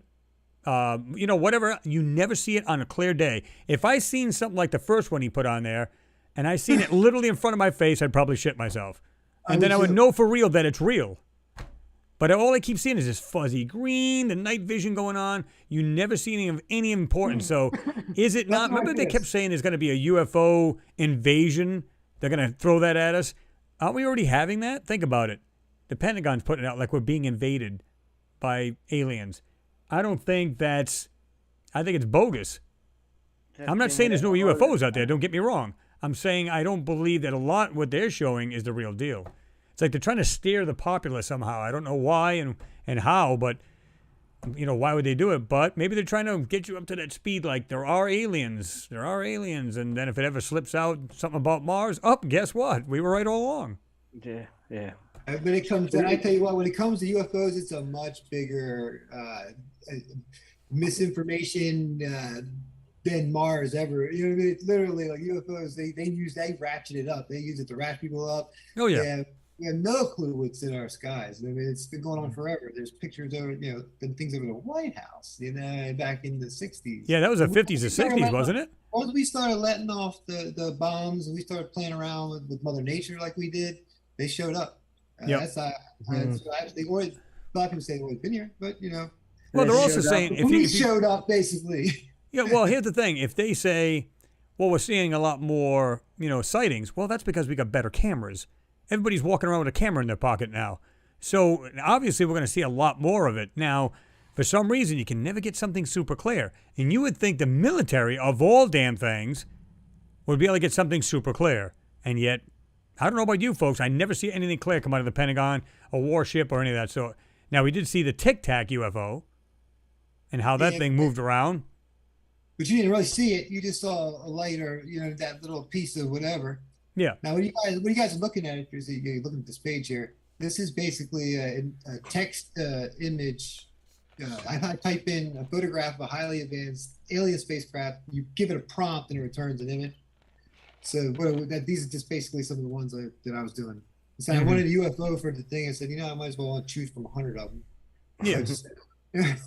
I decided to run. They are awesome, really awesome. Yeah, look good. I was interviewed by a newspaper a few days ago because I have created an event in Denmark. So everybody that is in Denmark now listen out. The 25th of March, which is in 20 days, I have created a public, and it's the first public sky watching for everybody that's been announced on social media, where you don't have to be a member of any organization and you don't have to pay anything. So I've created an event in Denmark called Sky Watching, and it's called UFO Base Camp 2023. And so far, Denmark is a little country. So far, there's 53 people that signed up for it and find it interesting. So I hope to get a little bit more. And the whole purpose about getting all them people to come out to that lake where I am for about 24 hours together with them is to create a network in between those people who believe in UFOs in Denmark. So I have arranged, and this is arranged by me, not by any organizations. I have arranged a sky watching for everybody that wants to come out and learn a little bit about ruling satellites out, ruling planes, helicopters out.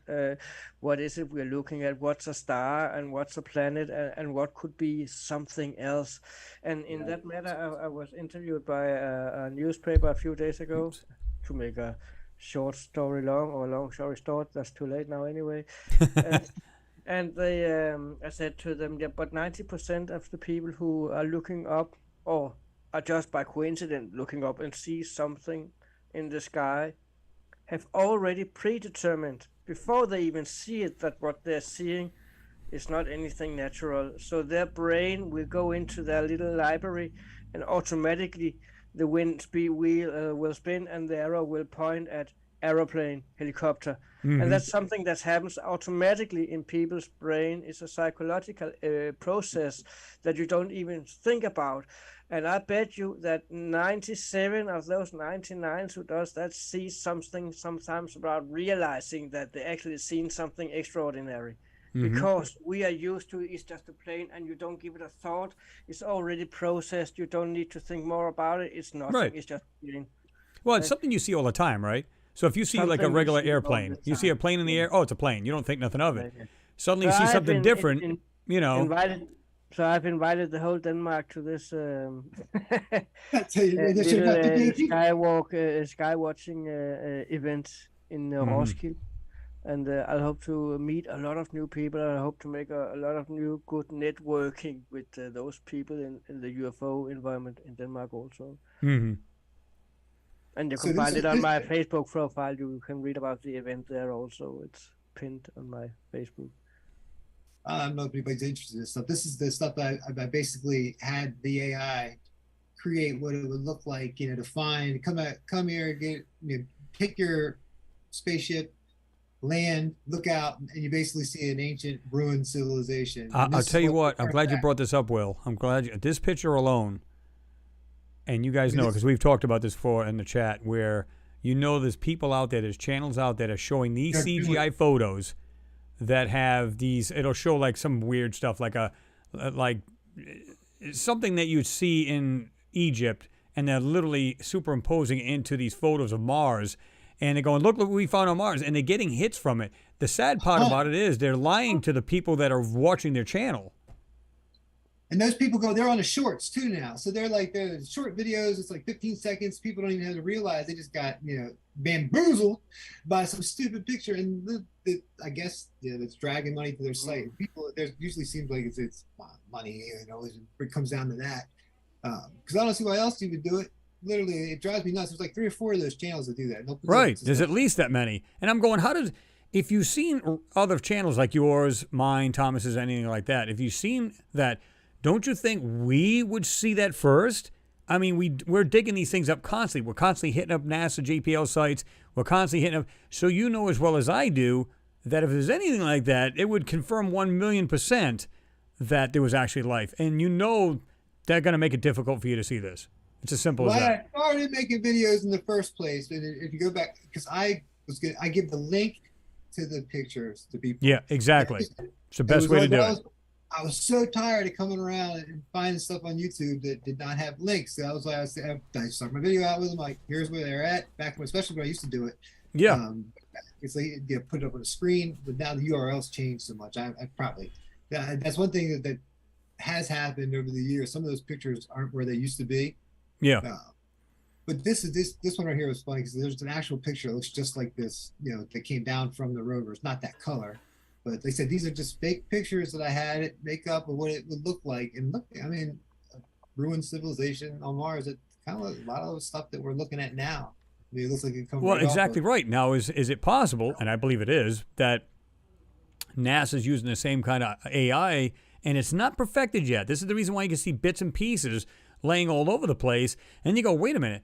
Why is that part showing with no problem and the rest of them, they're like trying to blur that one out? I don't think they're doing it by hand anymore. I think it's AI, and it's just not perfected yet, and that's how we're able to get into these photos, and some of them enhance them. Like I said, there's a lot of lines in these photos. Even if something's overlaid over the original photo, once you pull the lines out, you start seeing weird stuff on there that just doesn't make sense. And you go, wait a minute, this looks like something more modern, something intelligently made, and not something that's like basically natural, right? So it's just ornate things. It just doesn't make sense.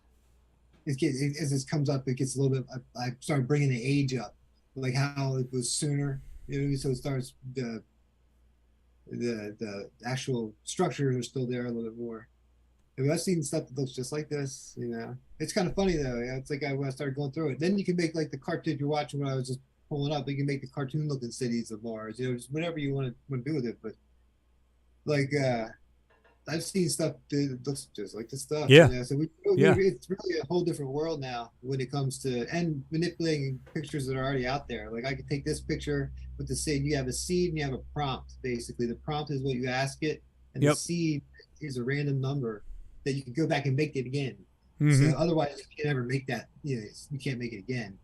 But yeah, that was the last of them. So yeah, I just want to share that with people. I thought that was kind of cool, especially because That's cool, yeah. Awesome. Yeah. Yeah, if you need some UFOs, we can hook you up with some for your videos, man. Whatever you need. I prefer real pictures, but we do make animations. I'll take the other one. I'll take the one that had the turbo plasma engine. I'll take that one there. Yeah.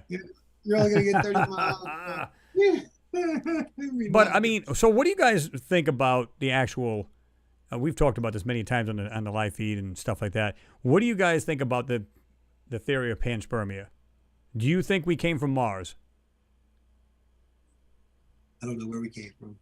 I mean, it's a magical thing. I think we was on Mars. We didn't come from Mars. We came from somewhere else. But Mars was one of the planets in the solar system that we went to. Was we on Mars first? Was we on Earth first? We know that there was a slave race, and you can read up on that on ancient history if you read into Enki's tablets. Oh, yeah. Describe the Ichichi on Mars. It's been there for thousands and thousands of years, and it was also the Ichichi that was left on Mars when the cataclysm occurred. And they have been there for so many thousand years that that time already had built inside Mars instead of out on the surface. They built inwards instead and done that. So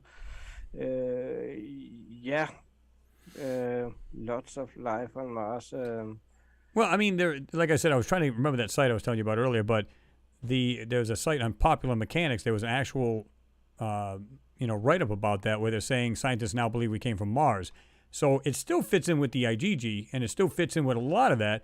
How do we know that it wasn't just panspermia, which means just DNA kind of thrown on a rock or something like that, or some kind of life-giving kind of thing going from, Mars being hit, and then that's coming to Earth and then starting life on this planet. That's basically the theory of panspermia. So is it possible there was either a pending doom on Mars, they knew about it, and they took off and came here?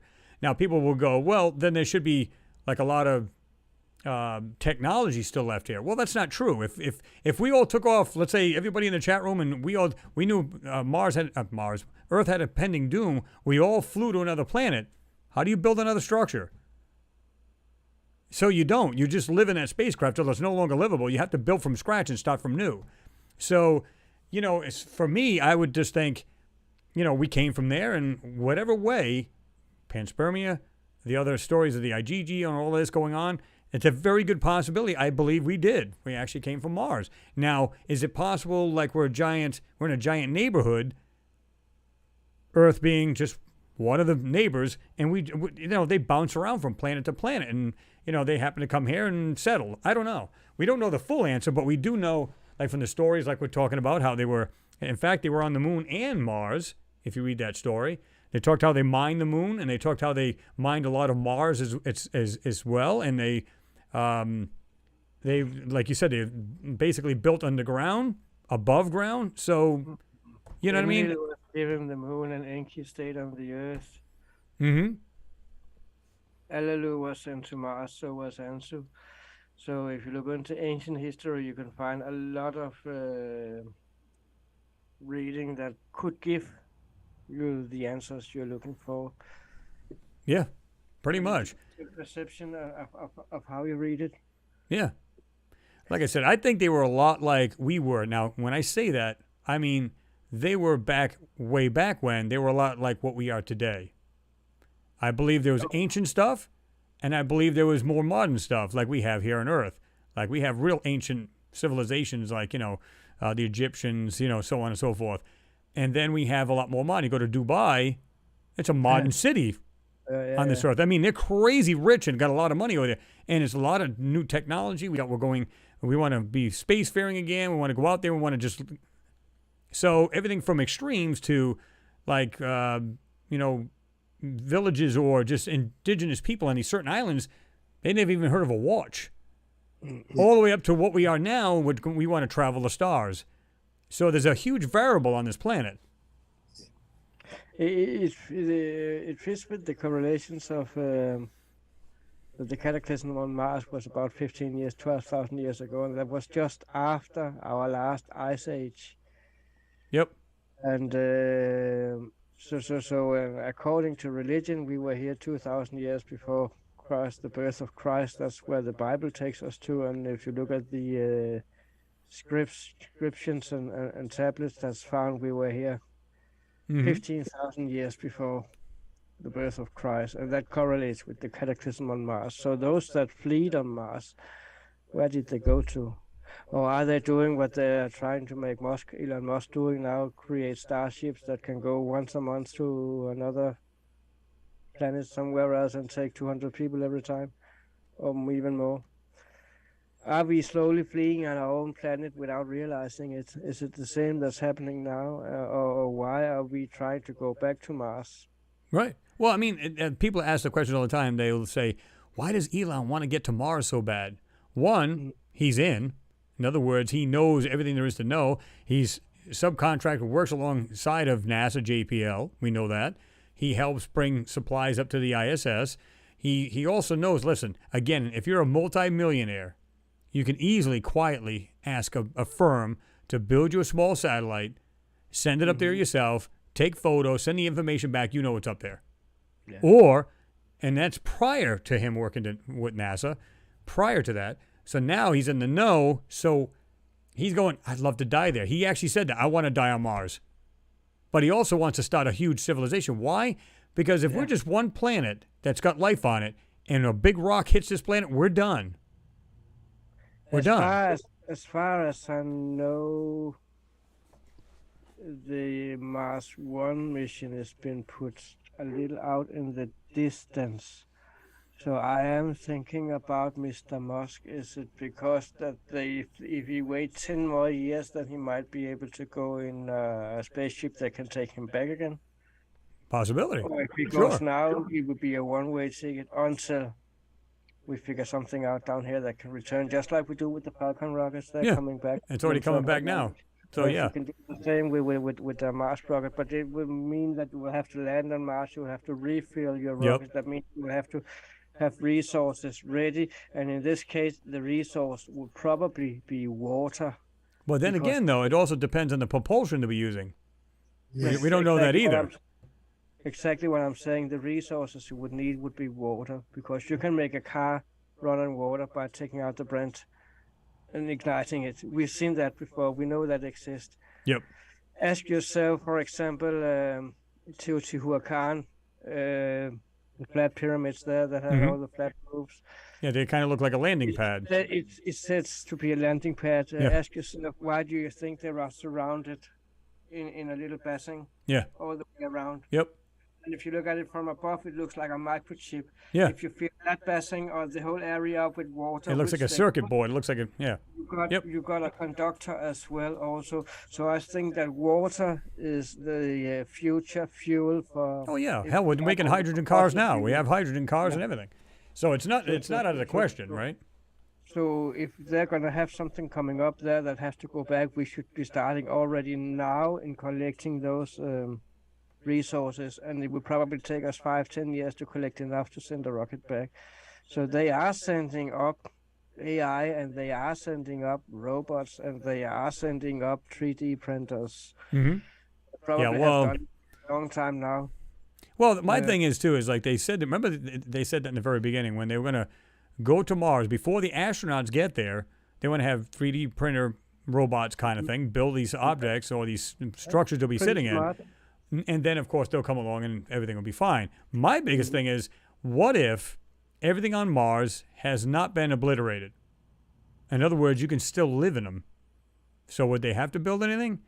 And this is nothing more than just a ploy to get the public to go, yeah, man, I'll give all the money I can just to have you guys do that. You know what I mean? I think it could be either or. You know what I mean? Because not every structure probably on Mars is completely obliterated. We've seen many examples of entrance to inner Mars, and we've seen many. If we just take, as I said, the Jupiter 2 UFO we saw earlier in the beginning. That could have been something that was landed and left there 40,000-50,000 years ago, made of material that ain't decaying. If somebody finds that 15,000 years later that have no clue what it is, they would be like, whoa, you can actually go inside. That's pretty cool. There's nobody in here. There's nothing in here. And when they have been playing in there as a kid and grown up with this thing over there that's hollow and get older, and their kids come in there, they would be like, that's something we don't really know what it is, but our parents played there when we were little. We played there just like the Indians. Oh, yeah. Yep. The Hopi Indians are telling them their stories and introducing them to whatever they learned about. It's kind of the same way. If you find a structure like that in the Stone Age, this is what I think we're talking about with the Baltic Sea anomaly also. I think it could have been something that came from outside, but it's been there for so many thousands of years that it must have been occupied by somebody else if it has been occupied. Oh, yeah, because, it can have a multi-person use, right? In other words, It could be generations like or whatever.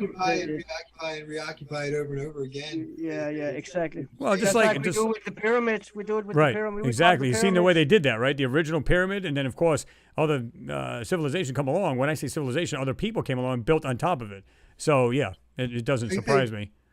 The carvings and all the reliefs there, the people that are in the pictures do not look like the modern day, Egyptian people.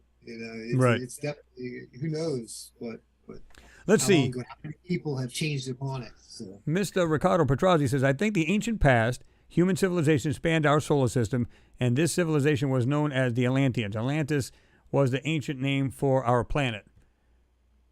So you ever seen that Aya Sahara? You've seen them talking about that out there, possibly the rickshaw or whatever. I'm pulled up. They said this probably bright idea was on Joe Rogan. I was watching it, and it's amazing, this spot. Like, it meets pretty much a lot of what Plato said where Atlantis could be. It's in the middle of that. Oh, I know what you're talking about. I've done a video on that. Yeah. It's actually buried in the ground. It looks like a giant disc in the ground. Yep. And you can see where it looks like like I said, if there was like they talk about the younger Dryas, which would have been 12,000 to 15,000 years ago, we got peppered by a bunch of space debris, came in and tore up the solar system. Yeah. Right through the Earth, through Mars, and you can see like where they said water, like the Great Flood, all the stories of the Great Flood, 200-foot high water. Imagine what that would just do, and you can see how it just wipes all the salt out. Oh yeah. Oh yeah. In the whole area. I'm just gonna pull that up. Yeah, I mean, there's some crazy things going on, and the way he describes it, when you see like there's outer rings of land, and then of course you got rings of water, right to the center. So that's pretty cool, and it's what do they call that? You'll find it in a second. Yeah, the Eye of the Sahara. It's like the rickshaw. Something. I've watched it a million times now. It's funny what stays with them, what doesn't. I want to thank you again, Ricardo, for the continuous support. You're awesome. And, I agree. I mean, there's so many things. That's what things about human beings. We're always trying to find where we came from. Where do we, how did it start? Where did we come from? Was it we're just a small step? We don't know, right? The Eye of the Sahara. Yep. But they call it and I got it on the tip of my tongue, but I can't pronounce it. The Richat, yeah. The Richat structure. Now, I've done a video on that, and it's much more than the photos they show you. There are structures in there. Yeah. When you pull it up and look at it tight, yeah. You got to look at it the way they show it from ground, and then they have like an airplane going up, kind of like this here. And some of them are satellite views, but some of them, when you get in there, there are actually structures in this. They're being covered up. They don't want people to see what's really there. Oh, it's in the middle. It's hard to get to. It's in the middle of nowhere. Literally, it's right now. At what time it was a water, paradise. Most of the gold on Earth was here at one time, populating this area. It wasn't. There's a very rich area. So that God knows what's in this place. A lot of it's probably washed out to sea. Man, whatever could do that type of damage. I wish I had the whole shot here, because it's just like what was on the, pulled up on Twitter first. On Google is just the worst now when it comes to stuff. Yeah, I can find stuff better on Reddit. Should have gone there. Let's see. Yeah, they got a lot of good pictures of it. But it does. It kind of matches exactly what it said. The guy did a great video. I think it was Bright Insight was the channel. Yeah. Yep. There's another comment here. Amanda Boari, I'm sorry if I'm not pronouncing this correctly. He says, if man can't get down to the depths of the ocean, how does a man get to Mars? Well, here's the thing. We have been to the deepest part of the ocean, which is the Marianas Trench. We have been there. Now, I think there's one more either off the coast of Japan or China that's slightly deeper than that, but we have been there. And, there's a lot more pressure under the ocean than there is out in space. This is where it differs. So, but you're right. I mean, it was extremely difficult. Every time they try a diving bell, it literally would crush it like a grape. So the pressure underwater is ungodly. But here's the weird thing. When you go down to the Marianas Trench, and I remember seeing this, where they had a camera outside the window of this diving bell, and there's literally bioluminescence creatures under the water. I'm going, how do they swim under there? If you and I went under there at that depth, we'd be crushed instantly. How does that happen? It's got to do with body mass and stuff like that. You know what I mean? So, and the way of course, like, I don't know, construction of the body, whatever. But there's no pressure in space as opposed to when you're talking the deepest depths of the ocean.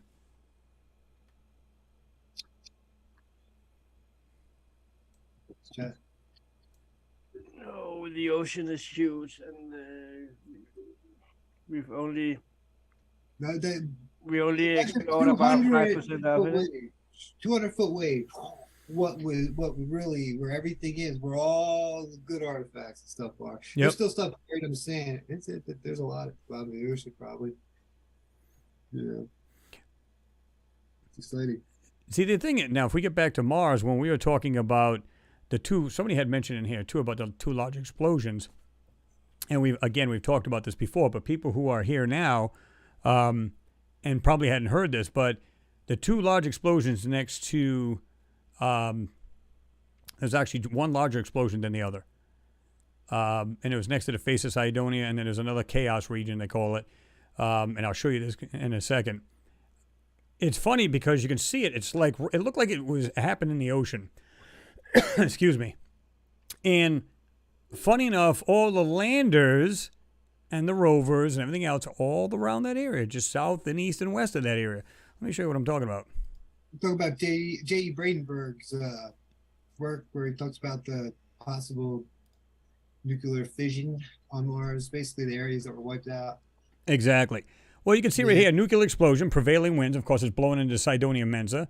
And then you have a smaller explosion, a Galaxia Chaos. And this is only just a couple of the rovers. There's one that shows every one of them. Insight Lander, the Viking, which was in this area here, the Viking, very original Viking. Now, these are higher elevations, obviously blue being the lowest. So this was probably all ocean at one time. And funny enough, here's the thing. I got to get something to drink before I die here. Funny thing, though, if you were going to explore a planet, what part of the planet would you explore? I would explore that part that wasn't water 10,000 years ago, but the land masses, basically all the lower half of the of the image. So you can see it says Curiosity Row and Opportunity Row. The ancient Mars had lots of water, and half the planet was covered in water, just like ours is. Right. So when you look, so I would definitely go for something about equator. Exactly. Equatorial region, right around the water. I mean, if you think about it, a lot of humans live next to water, right? They live right on the beaches and stuff like that. So you're going to go to the warmest part of the planet, because that's where, if anything grew, it'd be there, because of a lot of sunlight, warmth. And guess what? Like I said, every one of them is all over this area. The landers, rovers, they're all just southwest and east of this whole area. Why would you do that? Well, you want to see what caused it, because there is proof that there was explosions on there. We know that. Was that Xenon-129, I think it was, and other chemicals that leave traces. So you have all of this going on, and you're like, okay, so why are they all there? Now, don't get me wrong. The Curiosity rover and the Opportunity are not like 2 miles apart. They're a good distance apart. I forget exactly what they are apart, but they are. And there's but all of the crafts and landers and everything else are all in these areas. Like I said, the Viking was right here. So we have Perseverance is over here. We got all of these. But why? Why? Because of that simple reason. There was life on this planet. There was total destruction in this area. And they're probably just going there for a recon mission. They're picking apart whatever there was left of this civilization. I think so. There's another good one I love. This, and everybody here has seen this except for a few. And anybody who hasn't seen this, we'll let you give you the first shot to actually tell me what you think this is, because a lot of people, I always do this. I never just tell them what it is. And you can see the ID numbers, the PIA 06701. And this is a Spirit rover. I think this is in Spirit. It's either that or Opportunity, one of the two. I believe this is Opportunity, now that I think about it. So according to this, there's a crater over here on the left-hand side, but we have a 360 degrees. So this is a pan, okay? What's funny about it... All I see is that map still. I wonder if it's just my internet, my slow internet down here. No, you still got the map up here. Still got the map up on ours. So it shouldn't be, because I got it over here. It's on showing it. Now, when you see this... right in the middle of the screen. Maybe it's on there. I'll let people... I've got the map up also, yeah. I'm showing it right there live on mine. Are you? Yeah, it's live on the stream here. If you guys are watching the stream, you can see that. It's live on the stream on the computer, YouTube. Yeah. Good old Zoom. So... not on Zoom. Okay, I will go. We'll have a look at the live stream here. Anybody who sees this in the middle of this, you try to figure out what the hell that is. You're right. And I don't know if you guys got a good guess on it, but I didn't want to say anything right away. When you first see it, you're going, okay, I showed a couple of people this photo. In fact, I still got the photo here underneath my counter here. Did a Polaroid and copied it right from the site. And everybody I showed looked at this thing and said, I don't know, it looks like some kind of Jeep. And at first they kind of chuckled because they're like, I guess it's that. I said, listen, there's no right or wrong answer, because we don't know what it is, right? But it actually looks like some kind of weird vehicle. Now, I'm going to back out of there. Look here. Upper right. Okay, it doesn't look like much. Just looks like a bunch of rocks. No big deal.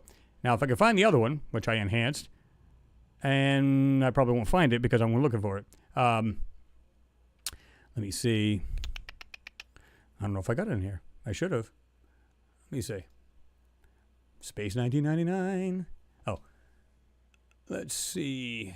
I think this is right in the way here, isn't it? Maybe I'll pull it down. Got a slight 25-second delay. Try refresh your turn your screen share off and turn it on again. Okay. This is enhanced. Now have a look at these objects. Everybody I showed said, I'll be damned if those don't look like some kind of vehicles. This one up here, partially, it's almost 3/4 buried up to the door. This one looks like some kind of Jeep. Is that what it is? Okay. No way of knowing that. We couldn't, even if it looked exactly like what we have here on Earth, it wouldn't matter. You can't vet any of it. The thing is, though, when I first started, I did some photo years ago, what looked like a vehicle. People laughed. They're like, oh my God, that's so silly. Well, hold on. If we're getting scientists saying we came from Mars, is it possible we did and that we had the same kind of ideas that they did or whatever? I don't know. But you would think at this point, anybody who's on any planet, they got to get around somehow. Now, that doesn't necessarily mean that these are like some kind of weird vehicle, although they look like that. Some people go, oh, that's silliness. Well, how do we know? Let's say they are. They're some kind of vehicle. They look very similar to ours. Doesn't mean it's powered the same way. Could be fusion. Could be some kind of weird thing. We don't know that. But for me, when I see that, I see what looks like some kind of vehicles washed down a hillside. I'll just back it out so it doesn't look that grainy. Somebody said moving closer. Bring the lines out through this. You can see where they looked like they kind of just did this. There's something else right there. I'm not sure what the hell that is, but it doesn't matter. This all right here. And what do you guys call it in the UK? The windscreen here. That looks like side windows. At least that's what it looks like, right? I hate using the word pareidolia. It's silly. But if it's a thing, sure it could be, because we don't know what these are. The one on the left. It's a Datsun. Looks like a That's Porsche. what it is. That's where my car went. Bastard stole it on me. I love it. That's where my damn car went. Shit. Remember they talking about the Bermuda Triangle? It was on a ship one day and they stole it. It's gone. First car I had was a Ford Festiva. I think it might be up there somewhere. Yeah, you never can tell, right? But I'm just saying, it doesn't make sense. Why are we seeing this in a Martian photo? Is it possible they had something similar to us before we came about and technologically advanced, you know what I mean, that we've gotten here? I don't know. But to me, that's just, you can look it up yourselves, folks. It's there. It's there. It's there. This one here is pretty cool. We got, a lot of people love the moon. This one here. Hey, Chris, can you flip off your screen and flip back on so Mikey and I can see it?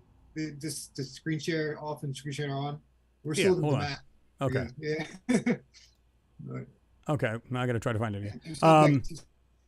Here we go. This one here. Okay, you guys are back now. Okay, good. This is the untouched raw photo right here on the right. Okay. You can see that. This is the radar image that was done from, it was received by Arecibo, but it was transmitted here from West Virginia. Okay. So they hit it with a radar, and this is what came back on the left. Look at some of these objects in a row. Some things are in a row. What looked like, somebody said to me that it looks like these weird lights or domes or something like that. But look at the design. It looks like it's designed in many places. And that is and this penetrated about 50 feet into the lunar surface. Okay. So if you look at it through your telescope, this is what you see on the right. That's what you see. Use a radar, this is what you see. I don't know about you folks, but that doesn't look natural to me. Now, don't get me wrong. There was lava flow, lava tubes underneath the surface of the moon. We know that. So is it possible that's what we're seeing on some of these things? Very good possibility.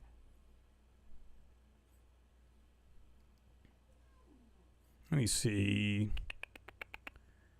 Yeah, there's a moon one here. We've done this one before. And this one here totally evaded me because I didn't even see this at first. But here, I'll put it right in the middle of the screen. There's structures standing there and you don't even see them. Because your eyes are so screwed up that you don't see it. You're just going, I see a lot of white. What the hell are you talking about? I see darker areas. That's what I saw at first. Your picture is frozen again here on the screen share. Really? It's live here. I still see it live on the TV. Yeah. But I don't see it here. I'll see it live on the YouTube, but not on the Zoom here. That's weird. Just turn it on and off again. Off and on. Hey, he disappeared. He changed into a chair. Oh. So his wheel disappeared. He changed into a chair on us. What did I say? Was it something I said? Could be. Probably. Probably. It's like, man, I hate when that happens. Okay, so this is the one I was showing you. Yeah. Okay. Now, let me show you the one once it's enhanced. It's a trick of light, folks. This is what they like to do to people. It's a trick of light. But once you start to, all I do is lighten this area up. That's all I did. Lighten it up, and that's what come out. Okay? The back here. What looks like a different level, like there's 2 levels of structure or something sitting right there. And you can see other pieces and parts and stuff like this in the back. What is it? Structures. It's all it can be. It is very interesting. Very, very interesting. And down here, you can see it's almost like this thing goes all the way down here past this white area. I'm going to call it a mountain or some kind of ridge side. To ask you one question, Chris. Yeah. The picture. Where was it from, this picture? That was a satellite image. Yeah. Trying to think here. I don't have it off the top of my head. No. Like I said, I've done a video on it myself, and I've actually showed the whole ID number and everything else. I would like to look up the angle and it's taken from, if it's taken straight down or with a slant on. Oh, no, it's definitely a slant. You can see the way it's coming down into it. You can see the sides. Yep. Which is quite normally on most of the lunar picture. But exactly. It's not straight down. At least not 90% of them are not. Yeah. But I didn't even see this because there's a lot of dark areas, a lot of light areas. There is no in between. You don't see gray. You just see black or white. And that's not true at all. How is this a crater here when it looks like it's got an edge to it? Yeah. Doesn't make any sense. And like I said, there's what looks like a structure in the background. Looks like it has like multi-floored structure, some kind of weird thing going on back there. But there you are. I mean, these to me just kind of blew my mind. I was like, what the hell is that? Some of these older pictures are great. Oh, I love these. They're so raw, just like there. You just got to take a look at them. And they capture so much, but there was a lot less filtering and, digital age back then. These guys. Renee V says, this is really one of the most beautiful finds of you. How bizarre. And then Ricardo puts Moonbase Alpha. So it is real. Yeah, there's some crazy things in these photos, guys. This one here I enhanced, and I've done a video on this. Has the Sojourner rover in it. But once you enhance this thing and pull out what is underneath the manipulation, and I outline these actual objects. Now, I've asked some people, I said, what is this crap in the background? They said, what the hell did the guy say? He said, it looks like something like an old bus from the UK. I'm like, what? But seriously, what are those? And that is, believe it or not, it looks identical to that in the original. I think that we need to cover that picture. We could cover that picture for a whole 2 hours next time. But see, somebody said this, and I didn't even realize this until you look at this. Look at the front of the Sojourner rover. They said it looks like a little alien, like trying to stop her from running over him. There's a rock here. We see that. And then right here, there's something in front of that rover. I went, I'm not sure I'm seeing an alien, but what the hell is it? Is it part of the rover? It's like a bumper type thing, and it just stops it from, if it hits something, it automatically just stops it in its tracks so it doesn't roll over? That's a possibility.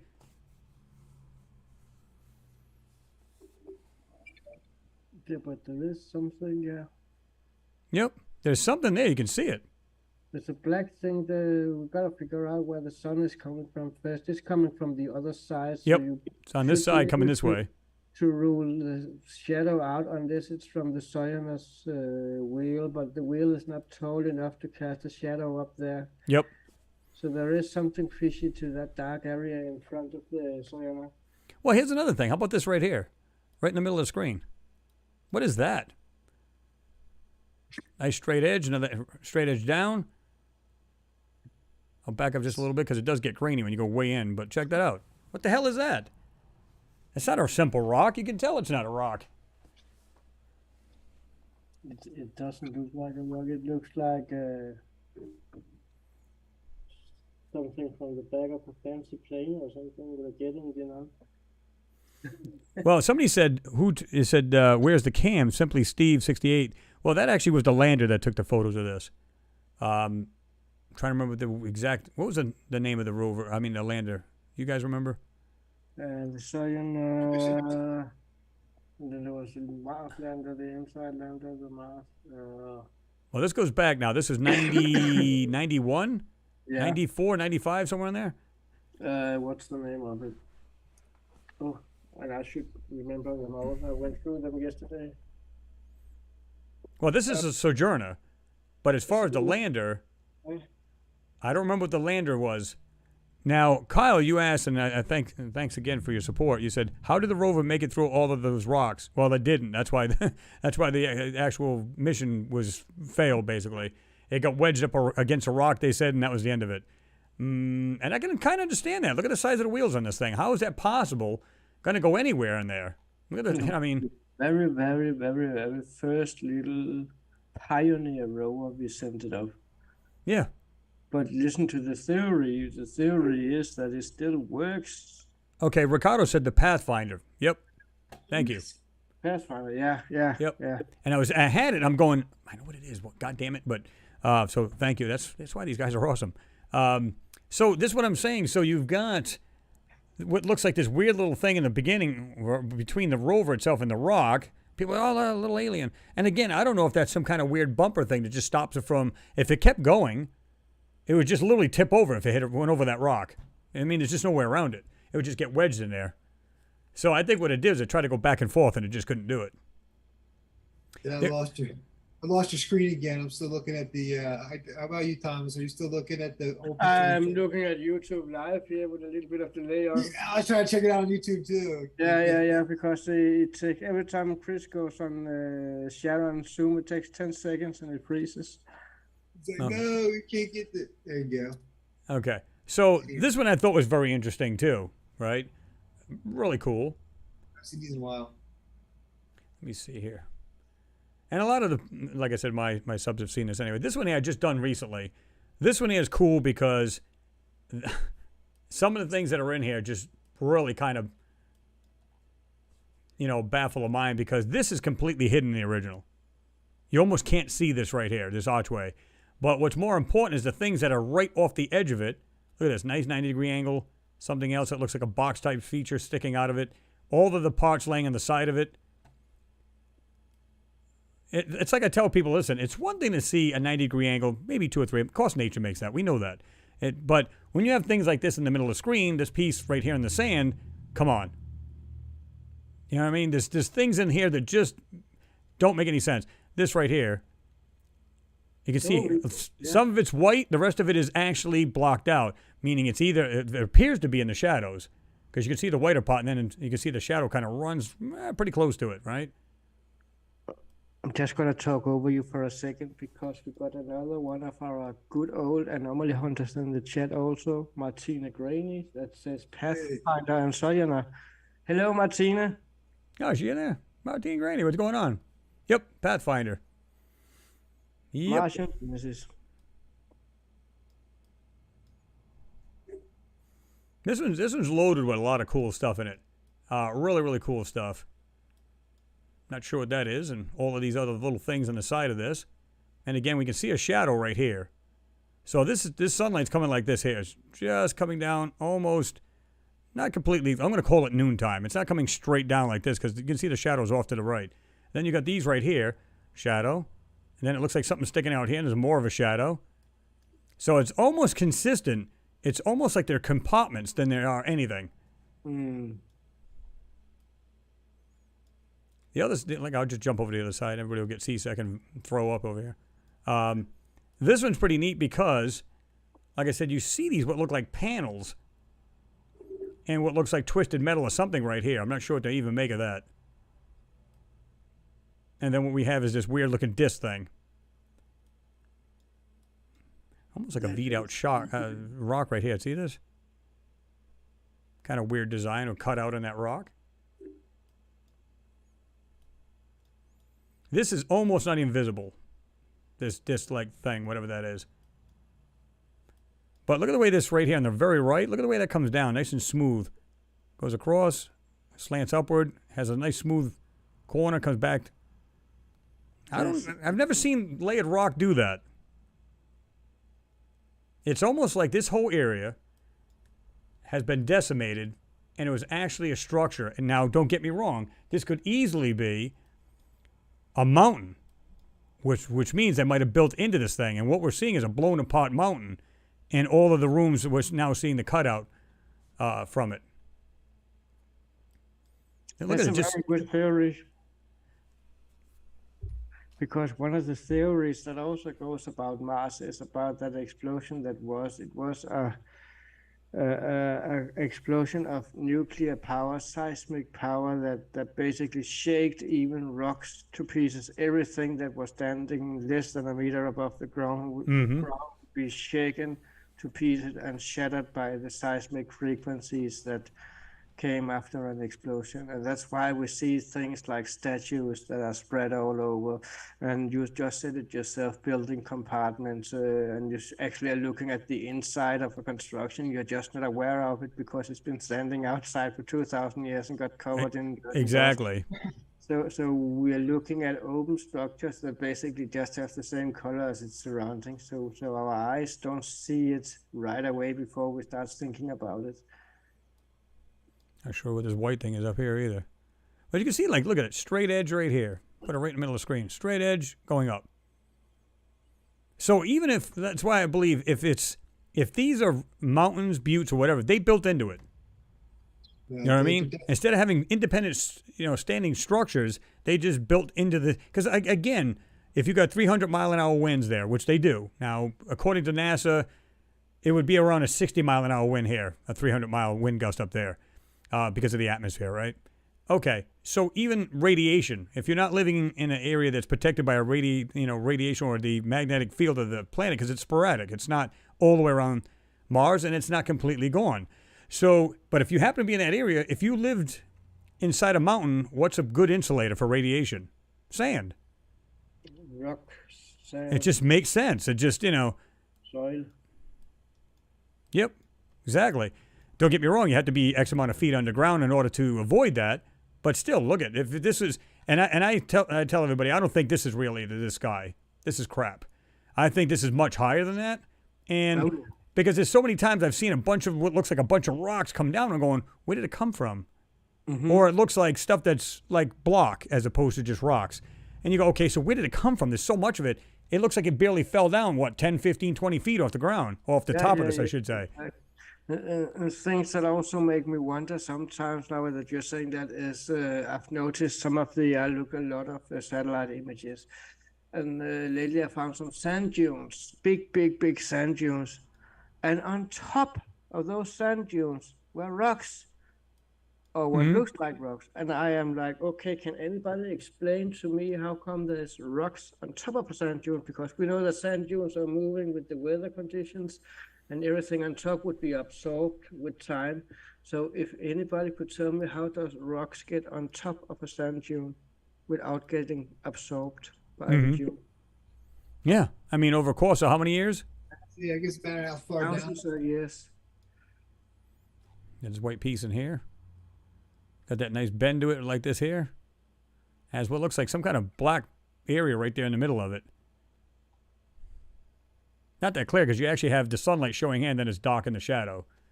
So it's kind of hard to see that one. But it is a really, really interesting one, and I see a lot of what I call brick building in it also. I would love to go deeper into to that one as well. Yeah. And like I said, this rock alone on the very left-hand side of the screen, it has what looks like an arch shape.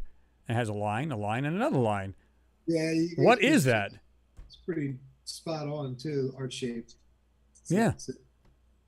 Just, I mean, because this is what people do. They go like this. They look at oh my God, that is so awesome. Just, it's from Mars. Get into the photo and really study these rocks, these so-called rocks. A lot of them, what you'll find in the bottom here is absolutely exactly that, rocks. Until you get up into with these supposed to be mountains and buttes and everything else, there's so much more in here. Look at this thing. Look at this white piece standing up. Yeah, it looks a little out of the ordinary. Yeah. You can see it right there. I see what you mean, yeah.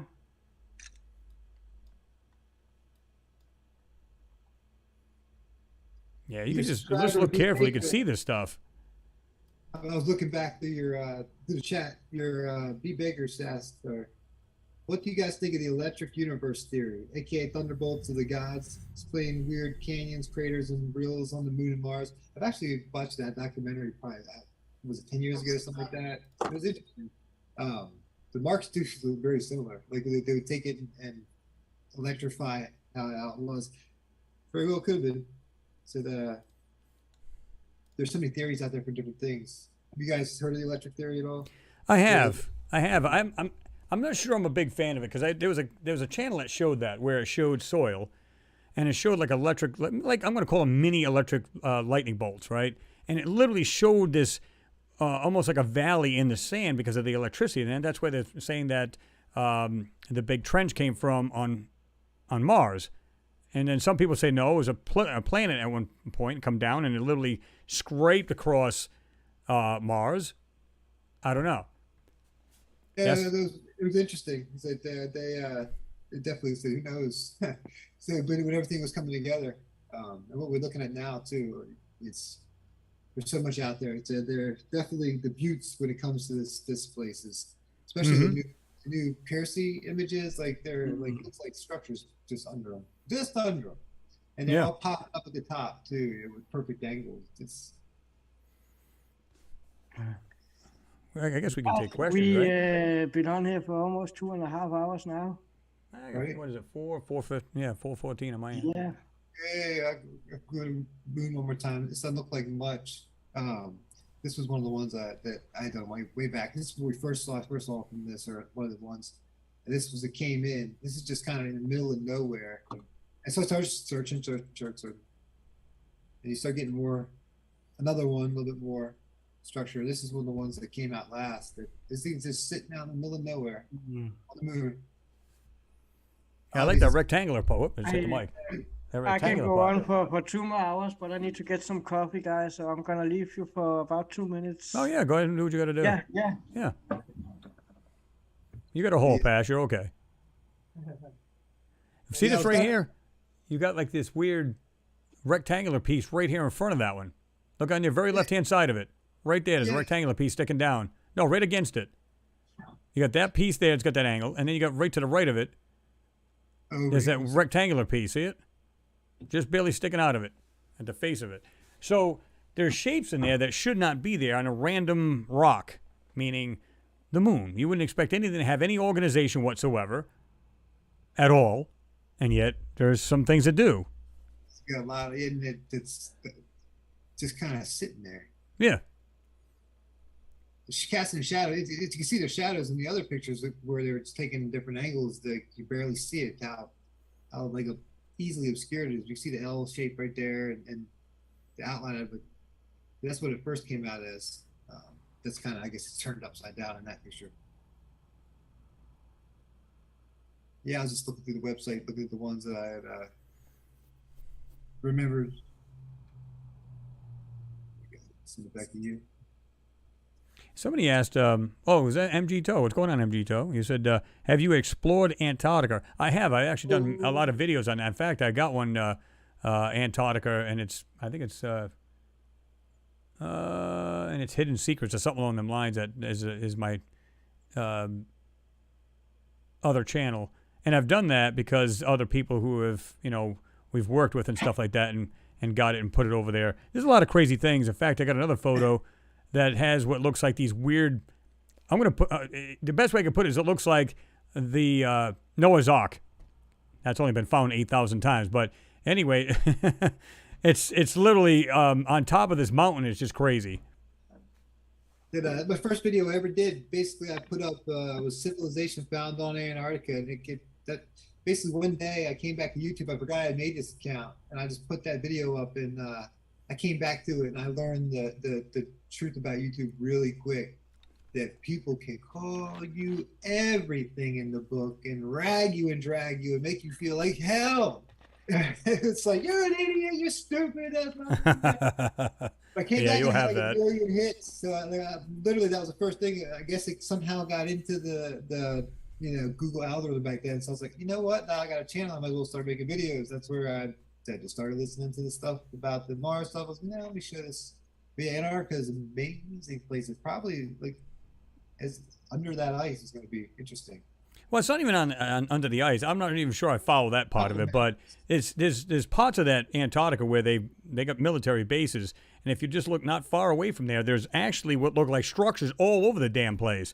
And they go, some people go, maybe it's military. I went, no, this is not military. Same thing as the civilization, like literally, like they're all scattered around the world. They use the same technology. They have the same look, same feel, just a little bit different in each spot. But they all kind of use the same knowledge from the past. And like the pyramids down there's plenty of pictures. Let's go look at pyramids down there that are the same. You see other places, and it's like, oh, that's just a mountain in the snow. But some of the stuff it's got, I got a little list with coordinates of bases on Antarctica. There's about 100 bases. And I've been sitting with them coordinates, typing them in, looking at each and every single one of them bases that are listed, military bases and private research bases. And it is insanely interesting, some of it. But you see, there's one Russian base, Parovnoskaya, but I think it was that was really interesting. That was it's abandoned now, but the structures that are in the surrounding areas are like the wow effect when you see it, because is it human made or is it alien made? What are we looking at? I'll see if I can find the picture somewhere or the link somewhere, and you can have a look at it, because that gives you directly access to all the military bases also. Basically, there's a bunch of Australian pictures from like the weather down there. Like they did a survey, and you can go to the website and get them. Like I was finding stuff in those types of things. Like literally, they're like pictures out of planes. Like I tried to find the high jump photos online. You can't find the actual. There was a ton of photographs taken. There's not a repository. There's nothing online that shows the whole thing. You can pick out about 15 or 20 of them, but where's the 25,000 or whatever? I'd love to see those. Wonder if anybody's ever tried to FOIA, those. I don't know. It'd be awesome if they did. But here's the thing. I mean, I've dissected a lot of those icy hills and mountains and stuff like that, and you can see like literally where they're centering stuff out. There's so much shit there. Oh my God. And you can see it in the background. It looks like all kinds of structures, and it doesn't look like something we would have built. And I'm not saying it looks like the Jetsons or some weird thing like that. I'm just saying when you see it, you go, is it a military base or is it not? Because it doesn't look that way, and it looks like it's been there for quite a while. So that kind of makes sense to me. I know back in the 50s they were building bases, army bases there. And what they do is they build them underground purposely because of the weather there. They had their own, I don't know if it was nuclear at the time. I think it was nuclear. They had a nuclear power plant. There was power that base. And they lived there. I'm going, wait a minute. If you're there taking core samples, I get it. But why stay there? What's there to see? If you're taking core samples, then you know what you need, you got what you need, and then you leave. You don't stay there. You just go on an expedition, and then you leave. So if you're staying there, there's got to be a reason. You make some more core samples and core samples, and then you tell the people that those core samples is in sufficiency. You got to do some new, and you can do the next 10 years of that while you do your research. We'll just keep getting funds for that. Don't worry. Yeah, well, and it's funded by core sampling. So they'll probably do some core samples now and then, real core samples, and send it into all the technological institutes that needs it, and that's it. But what they do next to that, we don't know about.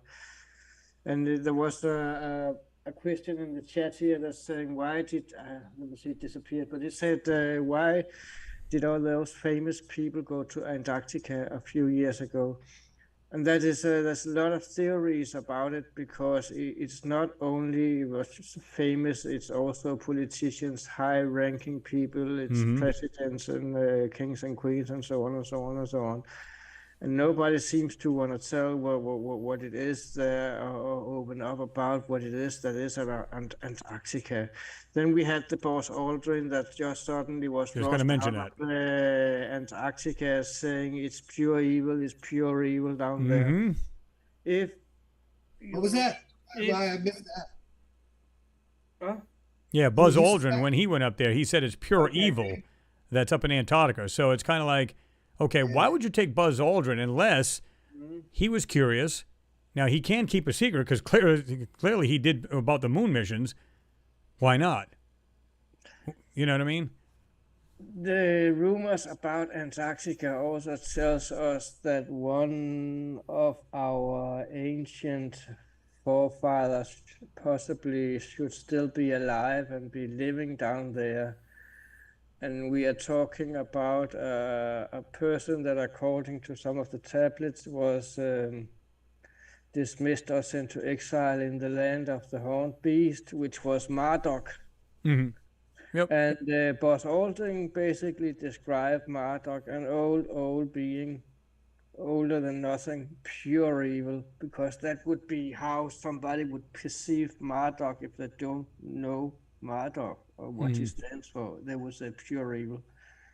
So could there be something to it, that we have remnants of our ancient Anunnaki still present down there, and that's why we have all the world leaders going in there, because they know that the technology that the ancient people civilization possess can wipe us out in a second.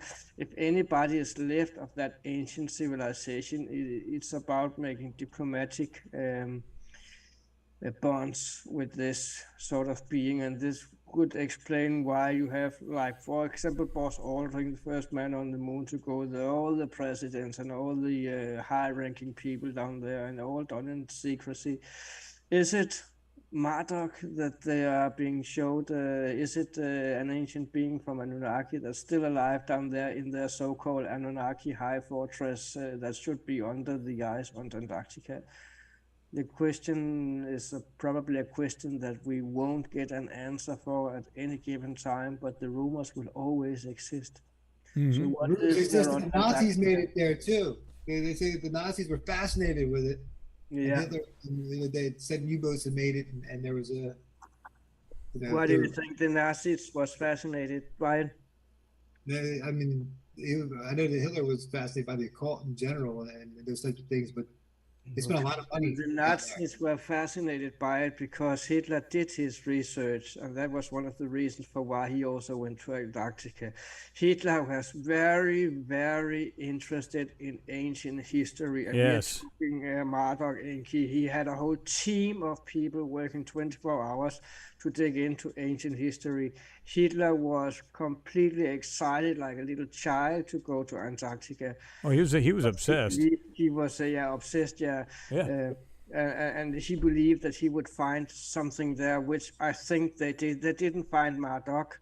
They didn't find the beings there, but they found some of them bases. It's a little bit like, let's say we build America, then we leave it and leave 1 million people back in America. There will be a few hundred in Washington. There will be maybe 1,000 in Los Angeles. And you probably wouldn't even meet one of them 1,000 people in Los Angeles if you drove by in a car, because it's so big.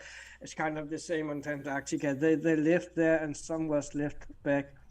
And you don't see them unless you're invited to see them. But I think that Hitler and the Nazi Germany, when they occupied the bases that they overtook from the Norwegian expedition in Queen Maud Land, because the Norwegians were the first one that was actually up there.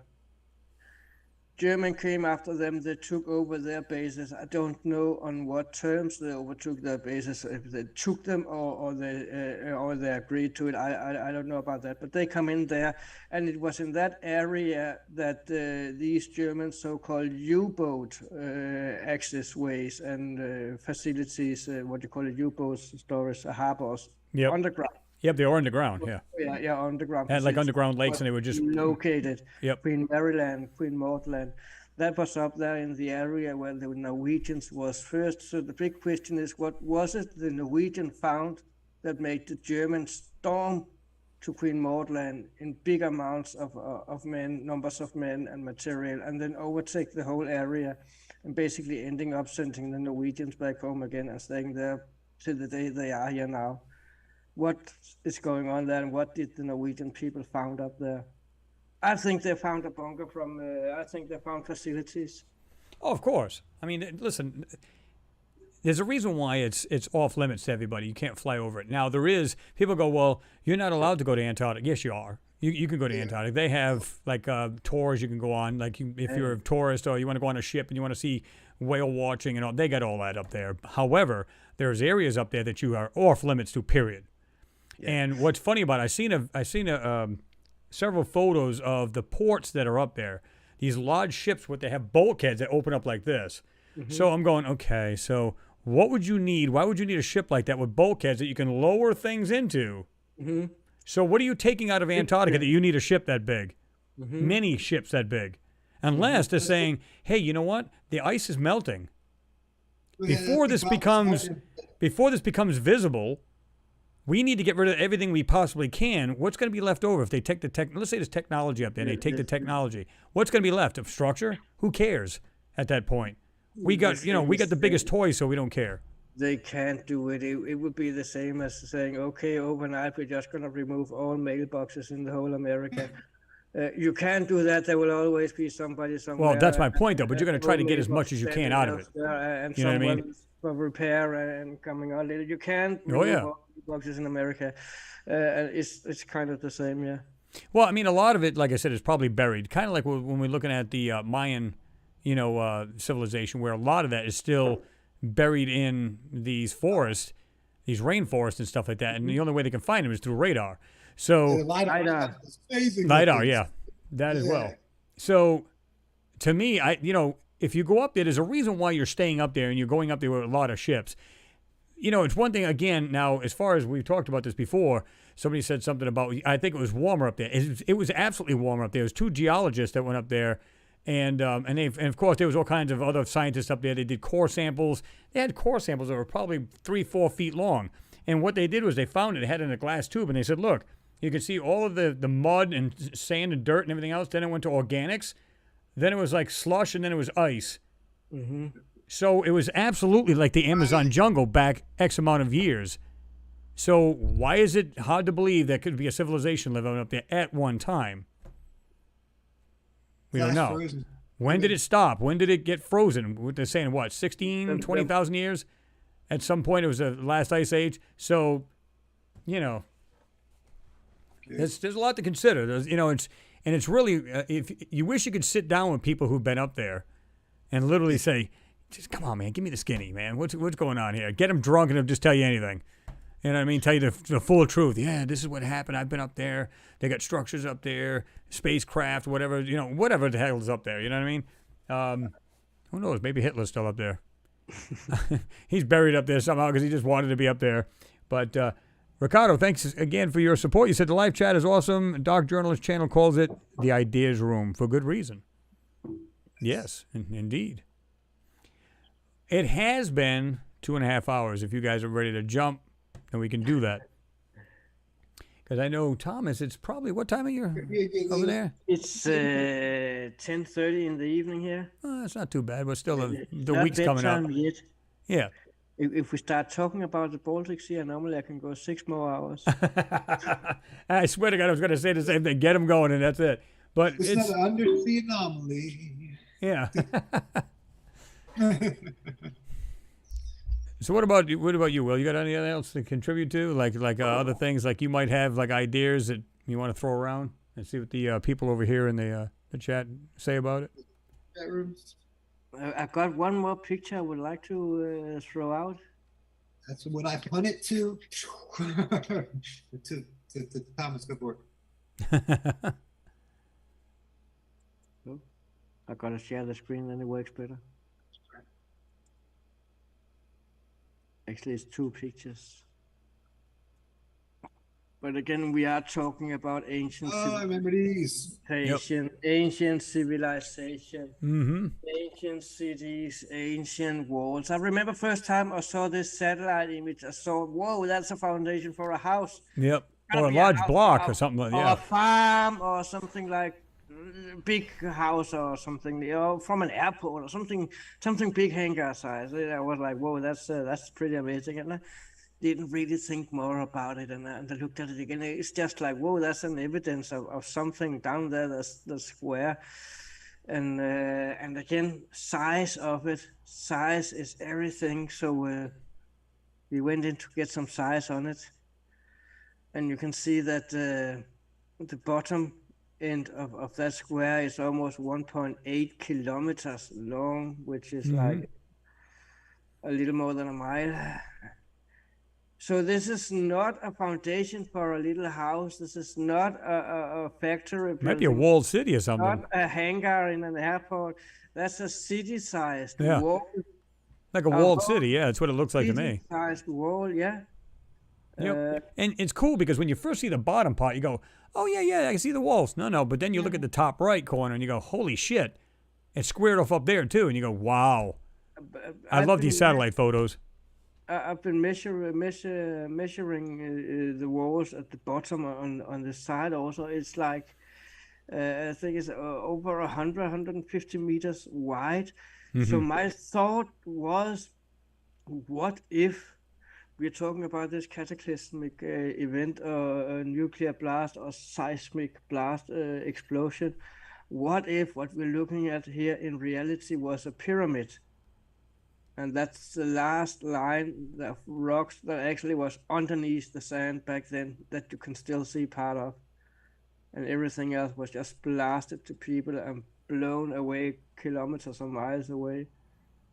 Could it be possible that we're looking at a foundation from an old pyramid, a huge sized pyramid that once was there? Or is it just a city wall or something like that? Well, to me, it's anybody's guess, but we know just by looking at that, that's definitely intelligently made in one form or another. And the size of it is mesmerizing, and that's why I love the satellite images, because you can find something that big. Nature don't make square blocks that big. Never have done. So absolutely artificial created area. It's, by the way, taken by the Mars Global Surveyor with the Mars Orbiter camera. And I do believe it's from about, I think it was 2000 also. I do believe it was, yeah. So this is an old picture, but this picture and the two other people I showed in the beginning are some of them pictures that I think everybody should know about. Just like, you know, who Jesus is in the Bible, you should know what the city wall is on Mars and what the Jupiter 2 UFO is and what the ancient world is. That is what I believe would be the right direction for our future kids and their kids, learning them about what we're finding on Mars, learning what we're seeing when they are kids. I believe that this should be taught in school. Just like we have religion, we should have archaeology or astroarchaeology for those that are interested in it. But I doubt it's going to be in my lifetime. Well, yeah, I mean, what I love about these too is when you get into these photos, these satellite photos, there's incredible things in here. And again, when you said about the rocks, when you just had that last one look like pathways or whatever, when you look at that, people go, oh, that's just so nice. Get into the photo. Just zoom in, you can see square blocks lined up along with each other. How does that happen in nature? The one I had here with the Fields of Titan, as it's called, is probably one of the most, let me just get it up again here. Probably one of the most amazing satellite images I've ever been looking at. And looking at it from a distance. That's what Keith put together. Yeah, Keith put Yep. together. That's really good. That's very, very high res too. I think he actually, I think it's one of the ones he ordered. He orders like he'll go in there all the time, and is what's kind of neat about that satellite. You can order a picture, and they'll take it for you if they pick you. I think he's had about 5 of the field or something like that, maybe more than that. You know, let me say this. If you back out for a second, Thomas, when you back out, this could have been, most of this could have been underwater. And the reason why I say that is because when you look at these buttes and things sticking out, we're looking over one right now, the big one. The middle, yeah. And you can see all the little ones around. They look like they appear to be, you know, worn by water. Now, of course, then once the ocean dries up or whatever, the lake or whatever it was, then of course you have wind erosion. But this could very well be dried up ground. However, you would think over a course of years, because they're saying what, how many millions of years? Then there's no water been on Mars except for this residual as opposed to the giant ocean they had.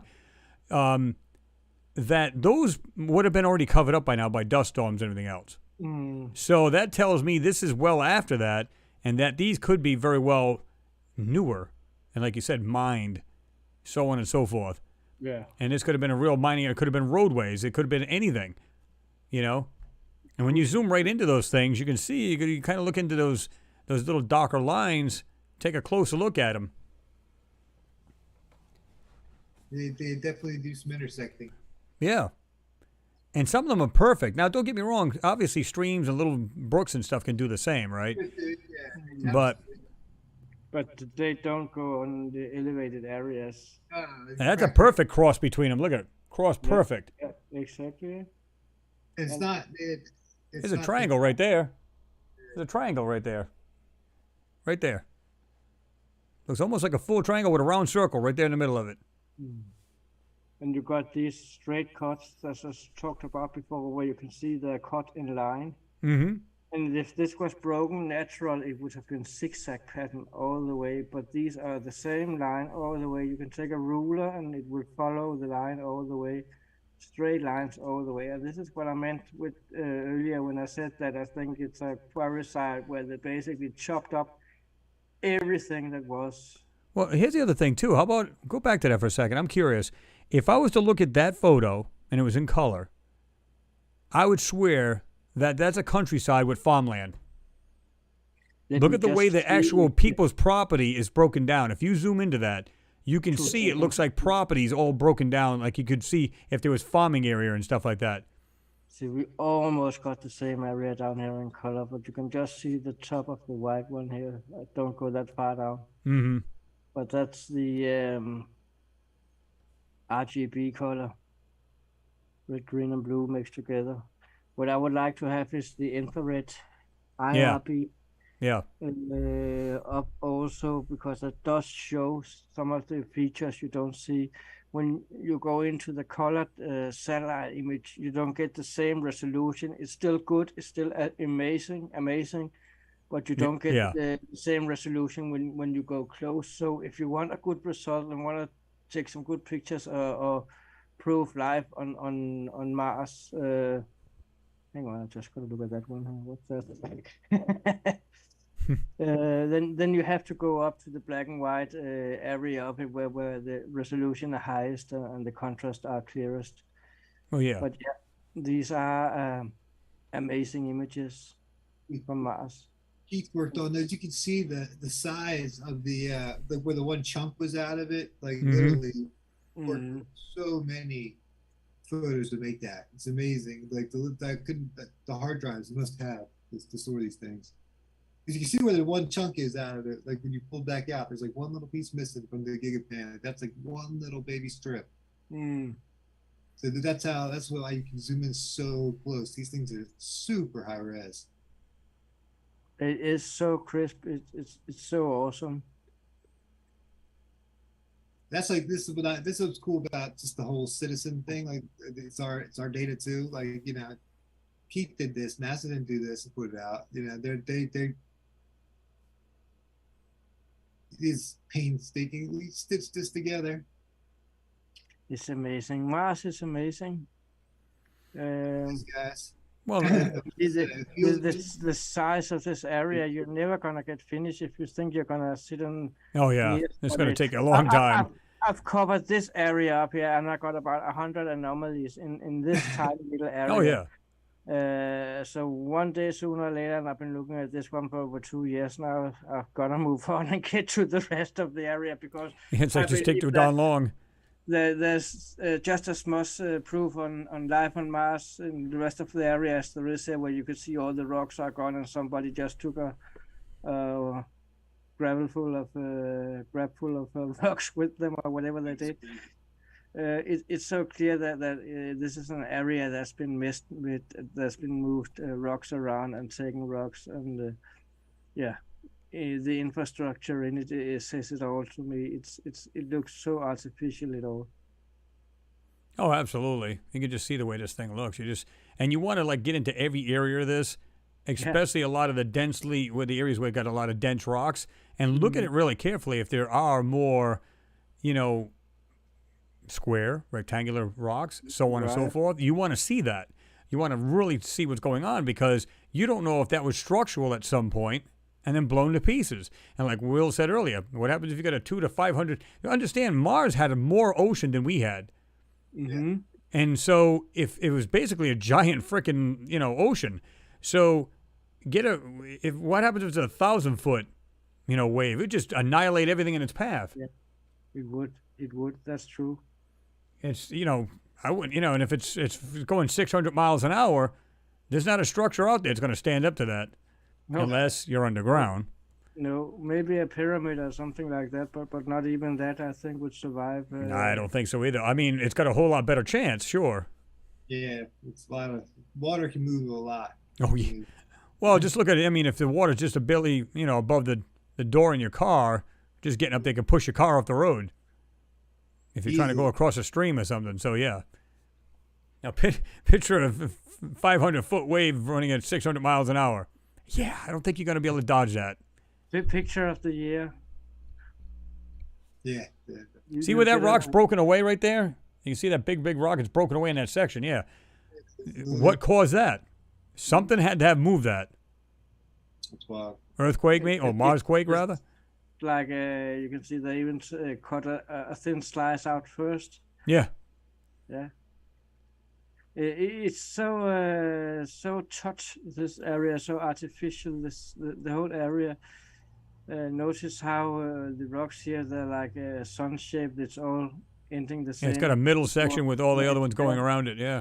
Yeah, and there's a lot of that stuff, both square and triangular and round, with cuts that ends symmetrically in the middle. There are so many. There are 2 triangles here. They're not perfect, but oh yeah, they are there, and there are so much stuff in here. But I gotta zoom out and I gotta stop sharing because otherwise I'll. My eyes are gonna fall out soon. Just want to say a shout out to James Cragen. He says, hi, Chris, Will, and Thomas, and hello to everyone here tonight. I am late again, but I didn't get the heads up on this one tonight, but it's great to be here, and it's looking fantastic already. Thanks, James, for your continuing support, as always. Talking about it for a while. We do it together, Thomas, and everybody last minute actually got on. Say that again. Say that again. We do this a couple times a month, Yeah. Yeah, we should.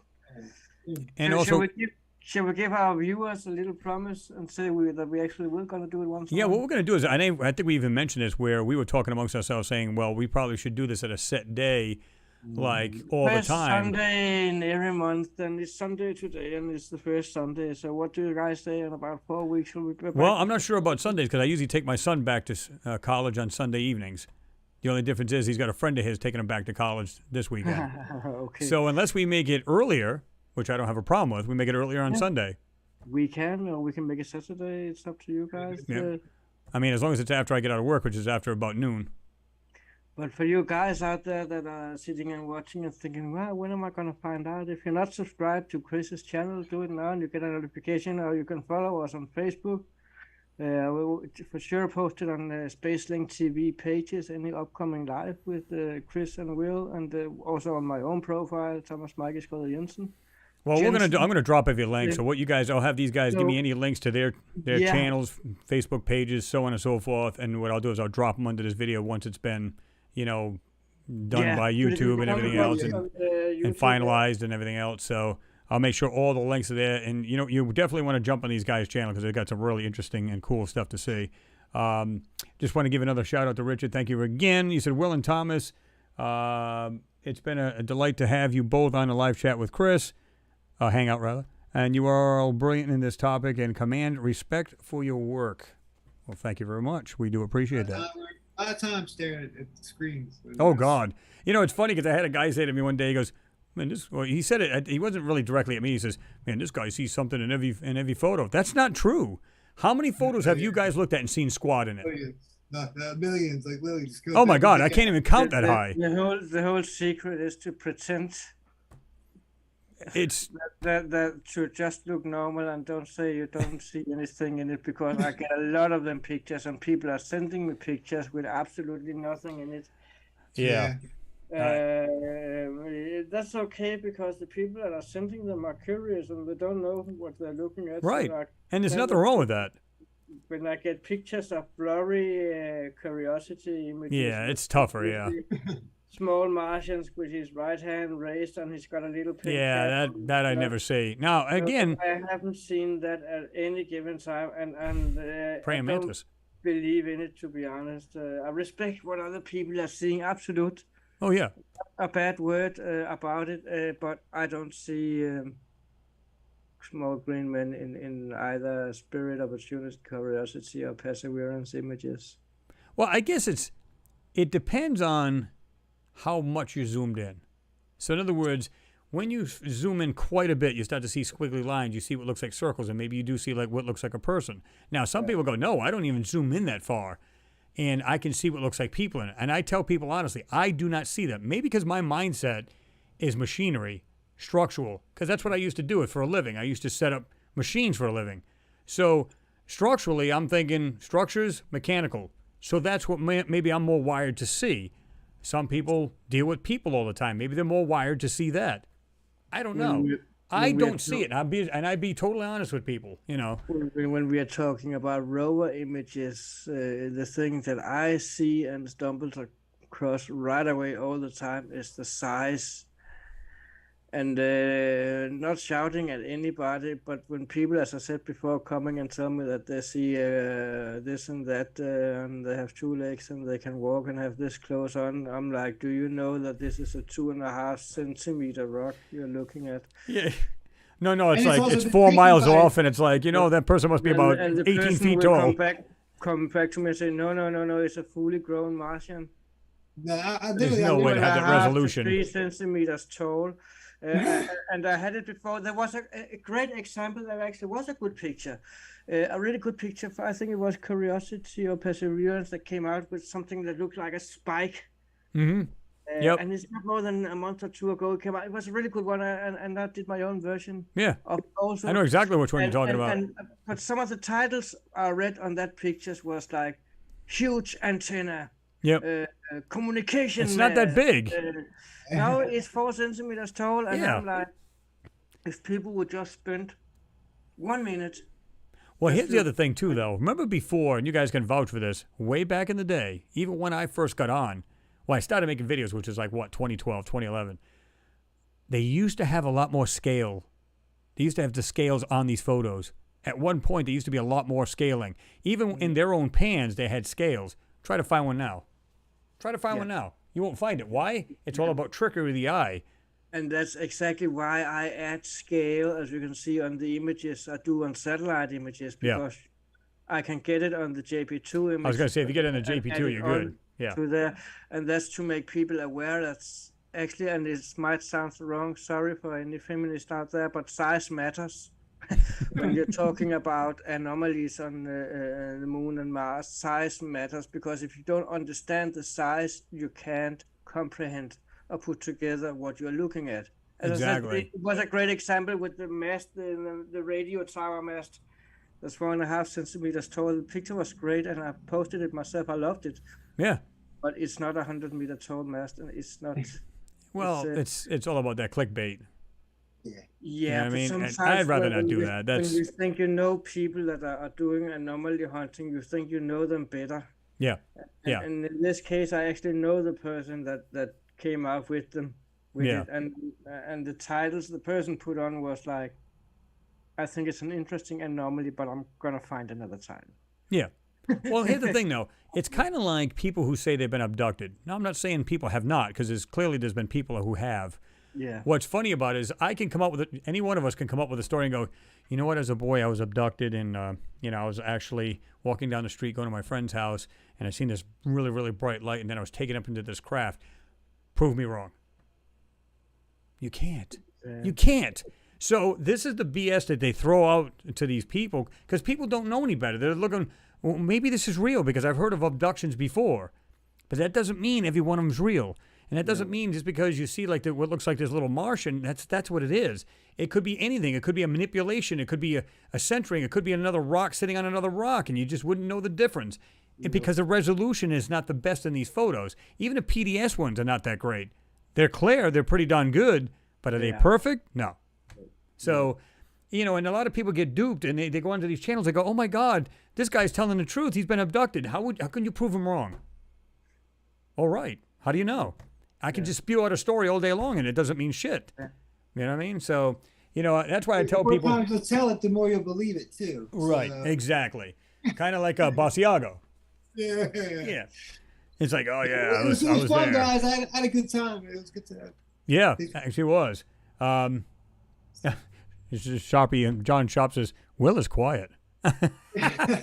We need him to talk a little bit, don't we, guys? I haven't been on this. There's somebody that knows you, Will. Well, I hope everybody on here that's maybe new that come along then, because I know Will as well as Thomas threw some links out there. I hope you guys subscribe to the channel. And I will. Somebody just said over here, so we can subscribe. So they want the links to your channels as well. So we will drop those once, like I said, YouTube finalizes this video and everything else. And so you will find it. If you don't find them this evening, you'll definitely find them tomorrow. So we'll definitely lay it down for you. But, yeah, it was a great one, guys. I'm glad you were here.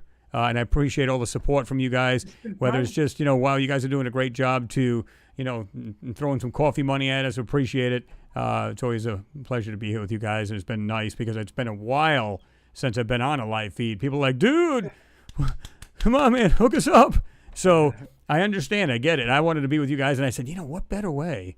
In fact, was it you, Thomas, that mentioned it about doing everybody getting on? Yeah, I think it was you that.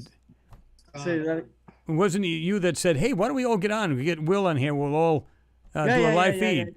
So I was just like, yeah, that's a fantastic idea. I want to get back on anyway. What better way to do it? So this worked out well. Perfect. So we're going to let everybody go. We do appreciate everybody being here and spending their time with us. And it's still early, well, somewhat here. Yeah. Not for Thomas or anybody in the UK or New Zealand. But anyway, so we appreciate, like I said, all of the support and all the love to the channel. Much love to everybody out there. And we'll see you soon in the videos coming up. One last thing. If you like UFOs, go to Spacelink TV and find Space Junk. That's the only pictures you get that's verified by NASA with moving lights on in space. Right. That one's awesome. But the difference from what you get on Earth and what you get in space is that NASA actually delivered all the videos themselves that you will be seeing in that 1 hour documentary called Space Junk. And it's actually followed up by a 40-minute Black Knight Satellite episode 2, but watch episode 1 first. It's awesome. And remember to share it. Yeah, absolutely. And like I said, I'll give everybody the links. Make sure you guys subscribe to these two gentlemen's channels. Go to their Facebook, whatever, jump on there. Like I said, you won't be disappointed in the channels, that's for sure. Thanks again, James. Appreciate you. So get some coffee, Chris. I'm pretty wired. I got some mug. But anyway, we'll let you guys go. Much love to everybody. Have yourself a great what's left of the weekend. Have a great week coming up. We'll talk to you soon. Peace.